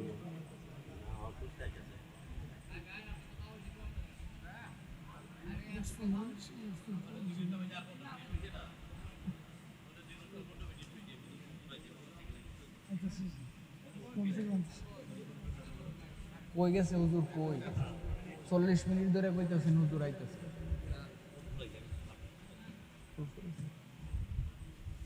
বলেন আলহামদুলিল্লাহ। একটু জোরে কর। দেখি আমাদের জীবনে এই একটা জিনিস শুধু অর্জন করার জন্য আমি লম্বা সময় আপনারা বারবার এই কথাটা শুধু বলতেছি। কারণটা কি দেখেন, আল্লাহ রাব্বুল আলামিন অন্য কোনো বদ আমলের কারণে ইবাদত এত ধ্বংস করে না, অহংকারের কারণে যেই পরিমাণে ইবাদত ধ্বংস হয়। অহংকার এত খারাপ যার কারণে ইবাদত সারখার হয়ে যায়। আর অহংকার মুক্ত থাকতে হলে হৃদয়টা থাকে পরিষ্কার করে রাখতে হয়, কলবটা পরিষ্কার রাখতে হয়। কলব পরিষ্কারের সহজ, আপনারা তো যারা এই এলাকায় আছেন অধিকাংশ মানুষ কোনো না কোনো বুজুর্গের সাথে সম্পর্ক আছে, যার কারণে ওনাদের কাছে গেলে ওনারা বুঝাইয়া দেয় যে এই কলব পরিষ্কার রাখতে হলে এখানে কিছু কিছু জিনিস দিয়ে কলবটাকে তাজা রাখতে হয়, যেটা আল্লাহর রসুল শিখাইছেন যে এই অন্তর পরিষ্কার যদি রাখতে হয় তাহলে এই কলবের ভিতরে আল্লাহ শব্দের জিকির সব সময় ঢুকায় রাখা। জিকির মানে কি? যে আল্লাহকে স্মরণ করা। 24 ঘন্টা আল্লাহ আমারে দেখতেছেন, আল্লাহ আমাকে সুস্থ রাখছেন, আল্লাহ আমার এই অবস্থায় রাখছেন, এই বিষয়গুলি আমার ব্রেইনে রাখা। যদি আমি এই বিষয়গুলি আমার ব্রেইনে রাখতে পারি তাহলে আমার লাভ কি হবে? আল্লাহ রাব্বুল আলামিন আমার তিলাওয়াতকৃত 3 নাম্বার আয়াতে বলেন মানুষকে আমি জান্নাতের কিনারে নিয়ে দাঁড় করাবো কিছু মানুষকে যারা আমার ইবাদতে মগ্ন থাকতো। অতঃপর আল্লাহ রাব্বুল আলামিন 4 নম্বরে যায় বলেন কিছু মানুষকে আমি আবার জাহান্নামেও দাঁড় করাবো, জাহান্নামের কিনারে নিয়ে দাঁড় করায়া দিব। এরপরে রব্বুল আলামিন বলেন যে আমি তখন বলবো যে তাদের ওই লোকটা কোথায়? দুনিয়াতে যারা তাদের উপাসনা যার করত, এখন সে কোথায় আর তারা কোথায়? যেমন দুনিয়ায় আমরা গুনাহ করি, ইবলিস আমগরে গুনাহ করতে বইলা দিছে, ইবলিস আমাদেরকে গুনার দিকে নিয়ে যায়, আমরা গুনাহ করি। তো হাসরের দিন আল্লাহ যখন কইব তো করে ইবলিসরে ধইরা নিয়ে আয়, আপনি কি ইবলিসরে পাইবেন? ওই দিন আল্লাহর সামনে নিয়ে যেতে পারবেন? তাহলে আমি আল্লাহর সামনে যদি দাঁড়াতে হয় নিজেকে নিয়ে আমার কলব পরিষ্কার লাগবে। মূল কথা এটাই যে আমি যদি আল্লাহর সামনে কোনো ভরসা ছাড়া, আল্লাহ তো শুরুতেই বলছে যে তোমার সম্পদও কাজে আসবে না, সন্তানও কাজে আসবে না। দুনিয়ায় দেখা যায় বিপদে পড়লে হয় সন্তান কাজে আসে, বিপদে পড়লে না হয় পয়সা কাজে আসে, পয়সা দিয়ে সুইটা চলে আসি। কিন্তু আমার যদি পয়সা না থাকে দুনিয়ায় যেমন আমি অনেক সময় বিপদ থেকে উদ্ধার হতে পারি না, আল্লাহ কই দেখো হাসরের দিন তুমি এই সম্পদ কোনোটাই তোমার কাজে আসবে না। এটা আরেকটু সহজে বুঝেন। সাইয়েদেনা হযরতে নবীজির একেবারেই খুব কাছের একজন সাহাবী ছিল আলী ইবনে আবি তালিব। হাদিসের মধ্যে আসছে পরিষ্কার যে নবীজির চুলার মধ্যে 3 চাঁদ সমানে আগুন জ্বলতো না। 3 চাঁদ বুঝেন 3 মাস। 3 মাস যদি কোনো মানুষের চুলাই আগুন না ধরে তাহলে উনার সে কি আমরা কি এর চেয়ে বেশি অসহায়? কথা বলেন। হযরতে আলী ইবনে আবি তালিব উনার ঘরে 5 দিন যাবত কোনো খাবার নেই। খবর আইছে নবীজি গনিমতের মাল বন্টন করতেছেন। ফাতেমা দাক্কাইয়া আলীরে পাঠাইছে যে আমার আব্বারে যদি আমগর অবস্থাটা বলো, তিনি তো কিছু না কিছু আমাদেরকে দিবেন। আলী ইবনে আবি তালিব গেছেন, যায় দেখেন নবীজি বন্টন করতেছেন, কিন্তু কিছু কয় না, পিছনে বসে আছে। লোকজন সরে যাওয়ার পরে আল্লাহর রাসূল দেখেন যে আলী বসে আছে, ডাক দিছে কাছে আসো। কাছে আসার পরে বলতেছে, আলী চেহারাটা দিয়ে শুকায় রয়েছে, কারণ নবী তো চেহারা দেখলেই বুঝতে পারতেছেন তার ঘরে যে খাবার নাই। তখনও আলী বলে না যে আমার কিছু দরকার। এক পর্যায়ে রাসূল জিজ্ঞেস করার পরে বলতেছে, আমাকে ফাতিমা পাঠাইছে আপনার কাছে, আমাদের ঘরে আপনার নাতিদের কোনো খাবার নাই। তখনও নবীজির কাছে কয়েকটা দিরহাম আছে।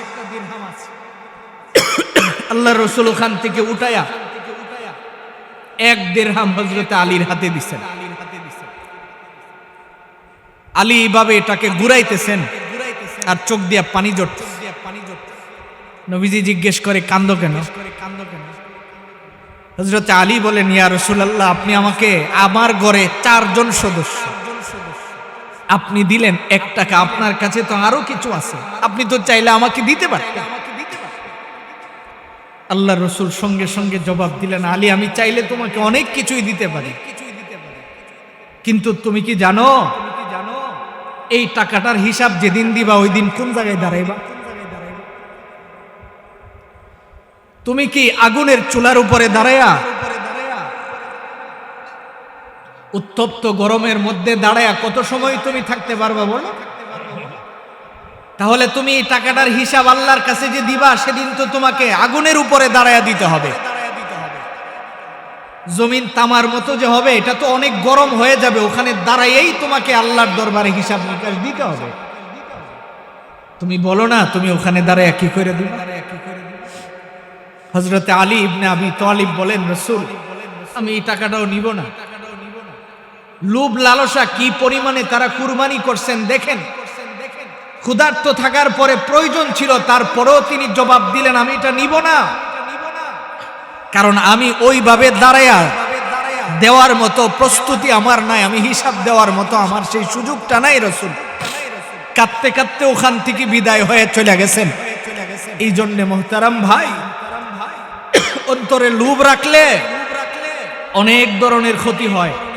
এর ভিতরে একটা হলো ঈমানের ক্ষতি হয়, কারণ লোভের দ্বারা আপনি হালাল হারাম পার্থক্য করা ভুলে যাবেন। অতি লোভী যারা, আপনি একজন সুদখোরের সাথে কথা বইলা দেখেন, একজন ঘুষখোরের সাথে কথা বইলা দেখেন, তার কথা আর আপনার কথার মধ্যে কত পার্থক্য আপনি একটু কম্পেয়ার করেন। বিশ্বাস না হইলে শরীয়ত সম্পর্কে তার সাথে একটু কথা বললেন, সে আপনারে এমন ভাবে যুক্তি দিব মনে হইব যে আপনি নিজে অসহায়, কারণ সে তার সুদটাকে হালাল করার জন্য এমন ভাবে আপনাকে বুঝাবে। এখন বলেন তো, আপনি যেমন ঈমানওয়ালা তিনিও তো ঈমানওয়ালা, তাইলে তার এত পার্থক্যটা কেন হলো? কারণ তার লোভ লালসা তারে এমন করছে, তারে পরকাল ভুলাইয়া দিচ্ছে। এই জন্য রাসূল বলেন, লোভ লালসা এটাকে কন্ট্রোল করতে শিখো, কারণ লোভ লালসা মানুষকে আখিরাত ভুলাইয়া দেয়, পরকাল ভুলাইয়া দেয়, জান্নাত ভুলাইয়া দেয়। দামি দামি জিনিসগুলি লোভ মানুষকে ভুলাইয়া দেয়, সাময়িক ক্ষণস্থায়ী জিনিসের জন্য মানুষ পাগল পারা হয়ে যায়। এই জন্য মুহতারাম ভাই, লোভ বড় মারাত্মক জিনিস, এটাকে দূর করার জন্য সবচেয়ে বড় জিনিস হলো আপনি হালাল হারাম এটাকে খুঁজ করতে শিখা। শুধু এইটুকুন চিন্তা করবেন যে আমার সামনে যে রিজিকটা আসছে এটা হালাল না হারাম, একটু যাচাই করি। কথার কথা, আপনি বাসায় মনে করেন একটা তরকারি পাকায়া দিছে, আপনি দেখলেন যে এইগুলি আপনি বাজার থেকে আনেননি, আপনি দেখলেন যে এইগুলি আপনি আনেন নাই বাজার থেকে। তো বাজার থেকে যদি আপনি না আনেন, তাহলে এই জিনিসটা কোত্থেকে আপনার কাছে আসছে আপনি জিজ্ঞেস করতে হবে। আপনি আপনার স্ত্রীকে জিজ্ঞেস করবেন, এই যে জিনিসটা আমাকে দিলা এটা কোথা থেকে আনছো, তাকে জিজ্ঞেস করবেন। দামি একটা জিনিস দেখছেন, দেখেই লোভে খেয়ে ফেলা যাবে না, এটা জিজ্ঞেস করতে হবে। জিজ্ঞেস না করলে আপনি ভুলে যাবেন। লোভ মানুষকে অনেক কিছু ভুলাইয়া দেয়, লোভ মানুষকে কি করে, অনেক কিছু ভুলাইয়া দেয়। এই জন্য আল্লাহর রাসূল নিষেধ করছেন, লোভকে কন্ট্রোল করতে শিখিয়েছেন। আপনার সন্তানকে আপনি শিখাবেন। যদি আপনার সন্তানকে আপনি লোভ কন্ট্রোল করতে না শিখান, এই সন্তান কিন্তু যদি লোভী হয়ে যায় ভবিষ্যতে সে আর কোনোদিন এই লোভ থেকে ফেরত আসতে পারবে না। এই জন্য নৌজওয়ানগুলিকে বলছি, এখন কথাগুলি আমি নৌজওয়ানদেরকে বলছি, শোনো, আমার নৌজওয়ানগুলি আজকে নেশায় আকৃষ্ট। কেন জানেন? ওই যে একটা লোভ, আমার ভাই বিদেশ থেকে অনেক টাকাওয়ালা হয়েছে, আমার হইতে গিয়া তার চিন্তা হলো জুয়া খেললে বড় লোক হয়ে যাবে, মোবাইলে জুয়া খেলে জুয়া বড় লোক হয়ে দেব। এত বড় লোক যদি হয়ে যেত তাহলে বাংলাদেশে কি কোনো গরিব থাকতো? তুমি দেখো না, তোমার আগে এমন বহুত জুয়ারি দেখছি, তো ওরা তো বড় লোক হওয়ার সম্ভাবনা নাই, হইতে পারছে না, তো তুমি কেমন হইবা? এই জন্য এই যে লোভটা, এটাকে কন্ট্রোল করতে হবে। কিভাবে এটাকে কন্ট্রোল করা হলো? যে আমি দুনিয়ায় আসছি, আমার সবকিছু আল্লাহর হাতে। বলেন কার হাতে? আল্লাহর হাতে। আমাদের সমাজে দেখবেন অনেক সময় ওই সুদ কোম্পানিগুলি আইসা বলে দারিদ্র বিমোচন কর্মসূচি আমরা নিয়ে আসছি, যে দরিদ্রতা থাকবে না, এটা দূর করে দিব। বলুন তো, দরিদ্রতা দূর যিনি করেন তিনি কে? তাহলে তুমি এরকম ওই আমি অনেক সময় দুয়ার পার্টি কই, দেখবেন সব সময় এরকম লয়া তাস এনো লয়া হাতে এমনি তুই রাখছে, এটা দোয়ার মতো না। আমনে আল্লাহর কাছে না চাই, হে এমনি হাত লয়ে আনো, থাস লয়ে দেখে, আরেকজন যেমন না দেখে, দোয়ার পার্টি। তো এইভাবে না কইরা আপনি যদি জাগাত থেকে কবুল করায় নিতে পারেন, লোভ লালসা এটা মুক্ত, এটা সন্তানকে শিখানো। আপনার বাচ্চাকেও যদি আপনি আরেক গাছের ফল টান দিয়া ছিঁড়ে খাওয়ায়া দেন, এই যে একটা লোভ, আপনার লোভ সামলাইতে পারলেন না, আপনি আপনার সন্তানকে কি শিখাইলেন? এইগুলি নিজে শিখাতে হয়। নিজেদের বাচ্চাদেরকে লোভ কন্ট্রোল করা নিজেকে শিখাতে হয়। সে আমার কাছে যদ্দূর চাই আমি একটু সেভ করে দিই, যতটুকুন চাই আমি দিব, কিন্তু এটা আমি বুঝাইয়া দিব যে এইভাবে না, এইভাবে হলে তোমার সুন্দর হয়। এই লোভটাকে যদি কন্ট্রোল করতে শিখেন, তাহলে আমাদের আগামী প্রজন্ম যেমন সুন্দর হবে, পরকালও তার সুন্দর হবে। আল্লাহ রাব্বুল আলামিন বলেন, ইল্লা মান আতাল্লাহা বিকলবিন সালিম ওয়া উজলিফাতিল জান্নাতুল লিল মুত্তাকিন। রব্বুল আলামিন বলেন, মুত্তাকি যারা, ওই তাকওয়াওয়ালা অন্তর যার আছে, ওদেরকে আমি জান্নাতের কাছে নিয়ে দাঁড় করায়া দেই। জান্নাতের কাছে দাঁড় করায়া দেয় একাধিক ব্যাখ্যা তাফসীরের কিতাবে লেখা হয়েছে। এর মধ্যে একটা হলো, আল্লাহ দুনিয়াটাই তার জান্নাতের মতো বানায়া দেয়, এই দুনিয়ায় তার কোনো প্রকারের অশান্তি থাকে না। সুবহানাল্লাহ। কারণ লোভ থেকে বাঁচতে পারলে এক নম্বরে আপনার যে সুবিধাটা হবে, এটা হলো আপনার মানসিক একটা প্রশান্তি আছে। অনেক টাকাওয়ালা কিন্তু সে ঘুমাতে পারে না, ঘুমের ওষুধ খায় ঘুমাইতে হয়, পেরেশানি তার দূর হয় না। রিকশাওয়ালা সে শান্তিতে ঘুমায়। এই যে শান্তিটা, এটা আপনি পাবেন কোথায়? অতঃপর রব্বুল আলামিন বলেন, ওয়া উজলিফাতিল জান্নাতু লিল মুত্তাকিন ওয়া বুররিজাতিল জাহিমু লিল গাফিল। দুনিয়ার জমিনে যারা এমন হয়, যারা আমার ইবাদত থেকে দূরে সরে গেছে, সবকিছু ভুইলা গিয়া লোভ লালসা এগুলি হৃদয়ে রাখছে, কলবে সালিম বানায় নাই, ওই লোকগুলির আমি কি করি? জাহান্নামের কিনারে নিয়ে দাঁড় করাই। জাহান্নামের কিনারে দাঁড় করাইলে হাদিস শরীফে রাসূল বলেন, কোন একজন ব্যক্তিকে যখন জাহান্নামের কিনারে নিয়ে দাঁড় করাইয়া দেওয়া হবে, সে যদি 1000 বছরও বাইচা থাকে, 1000 বছর দুনিয়ায় খুব আরামে ছিল, এই আরামে থাকার পরেও জাহান্নামের কিনারে যাওয়ার কারণে একটু হাওয়া যদি তার শরীরে লাগে, সে 1000 বছরের সমস্ত শান্তি সেকেন্ডের ভিতরে ভুলে যাবে। নাউজুবিল্লাহ। জাহান্নামের আগুন এত ভয়াবহ, এত তীক্ষ্ণ আগুনের হিট তার শরীরে লাগবে, সে পৃথিবীর সব ভুলে যাবে, শান্তি সব ভুলে যাবে, সব তার ধূলিসাৎ হয়ে যাবে মুহূর্তের ভিতরে। এই জন্য নওজোয়ান, তোমাকে বলছি, শোনো, তোমার ভিতরে যে লোভটা কাজ করতেছে, এই লোভেই কিন্তু তোমারে ধ্বংস করছে।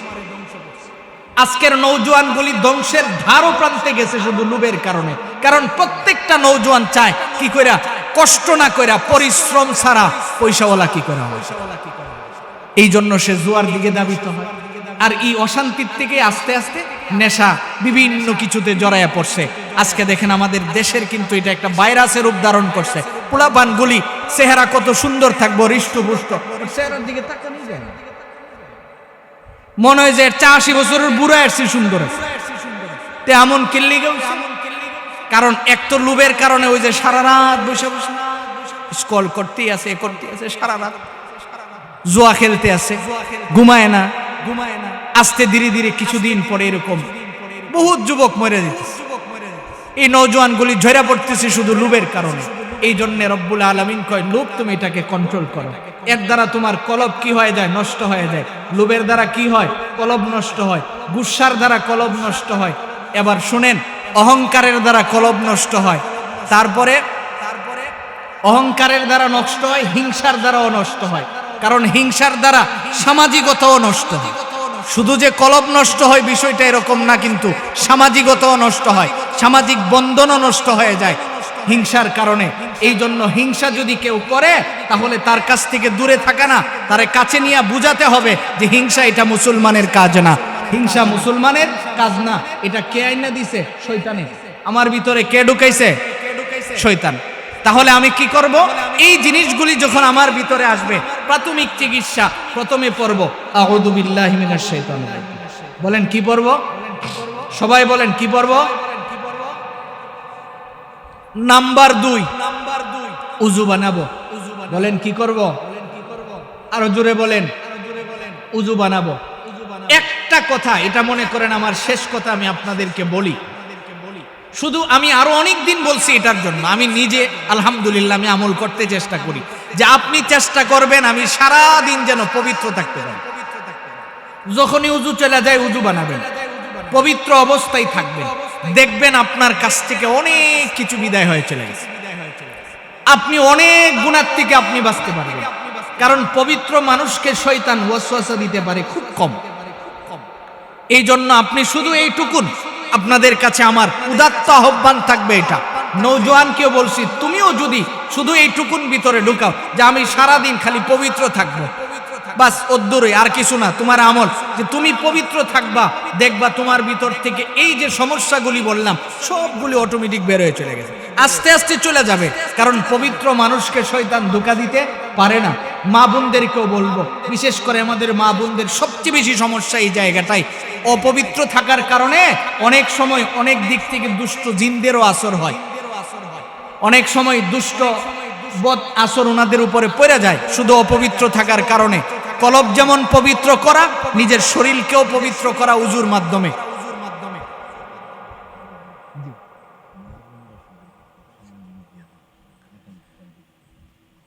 এরপরে শুনেন, এই যে আমি আপনাদেরকে গত জুমার আগের জুমায় মনে শুনাইতেছিলাম যে আপনি আল্লাহ রব্বুল আলামিন আমাদেরকে সেই শাবান থেকে একটা সুযোগ দিয়েছিল, ধারাবাহিক শাবান, রমজান, শাওয়াল, জিলকদ, জিলহজ, এই মাসগুলি আমরা ইবাদতের ভিতরে কাটাইছি, কিন্তু কোনো না কোনো একটা ইবাদত ছিল। এরপরে জিলহজ্জের পরে আসতেছে মহররম। মহররম মাস আসতেছে না? মহররম মাস আসলে তো আশেকে রসুলের কিছু তৈরি হয়, নতুন নতুন কিছু আশেকে রসুল। এদের কাজটা দেখেন, হযরতে হুসাইন কার নাতি? বলেন না, নবীজির নাতি। বলেন কার নাতি? ভালো করে আপনি কথাটা বুঝেন, এরপরে আপনি ভালো মন্দটা আপনার কাছে আমি রাইখা যাবো। হুসাইন নবীজির নাতি। কেমন নাতি? যেই হুসাইন রসুলের এই জায়গায় বসতেন সবসময়, এই পেটের উপরে বৈশা নবীজির দাড়ি নাড়তেন, নবীজিও তার এইভাবে জড়ায়া ধরে রাখতেন। কি পরিমাণে ভালোবাসতেন। একদিন রসুলের কাছে জিবরাইল চলে আসছে। আসার পরে সাইয়েদনা আবু বকর সিদ্দিক বলতেছেন, হুজুর সরায়া দেব না তীরে, কারণ তিনি বুঝতেন নবীজির চেহারার রং পরিবর্তন হইতেছে, আমি সরায়া দিব। এমন সময় রসুল বলতেছেন, এটা তো আমার নাতি, কেন সরাইবা? তো এই হুসাইন যাকে রসুল এত ভালোবাসতেন, যিনি দুনিয়ায় থাইকা জান্নাতের ফল খাইছেন, সুবহানাল্লাহ, আরো জোরে বলেন। জিবরাইল আসছে, লম্বা কথা আমি একেবারে শর্ট করে বলছি, যে জিবরাইল আইসা বৈশা রইছে। হুসাইন কোনা না, এখন আপনার কাছে যে লোক আইছে এই লোক ভালো না। নবীজি কই, তুমি জানো কে আইছে? কয় জিবরাইল আসছে। কত ভালো না যে কেমনে বুঝলাম? ভালো না যে এই জন্য বুঝছি যে আপনার কাছে যে ওই কিছু না কিছু হাদিয়া নিয়ে উনি যাইছে, কি নিয়ে আইছে? সুবহানাল্লাহ বলেন। এবার নবীজি মুস্কি হাসি দিয়া বৈশা রইছে। জিবরাইলের তো চেহারার রং পরিবর্তন। রাসূল জিগাই এই অবস্থাকে আল্লাহ রাব্বুল আলামিন কয়, জিবরাইল পকেটে হাত দাও, আমি আমার বন্ধুর নাতির জন্য দিয়ে দিলাম জান্নাতি ফল। সুবহানাল্লাহ। বাইর করছে বলে হুসাইন, আমি তুই বলি খাই না। না না, আলহামদুলিল্লাহ বলেন, আলহামদুলিল্লাহ। বরুণার হযরত চলে আসছেন, আলহামদুলিল্লাহ।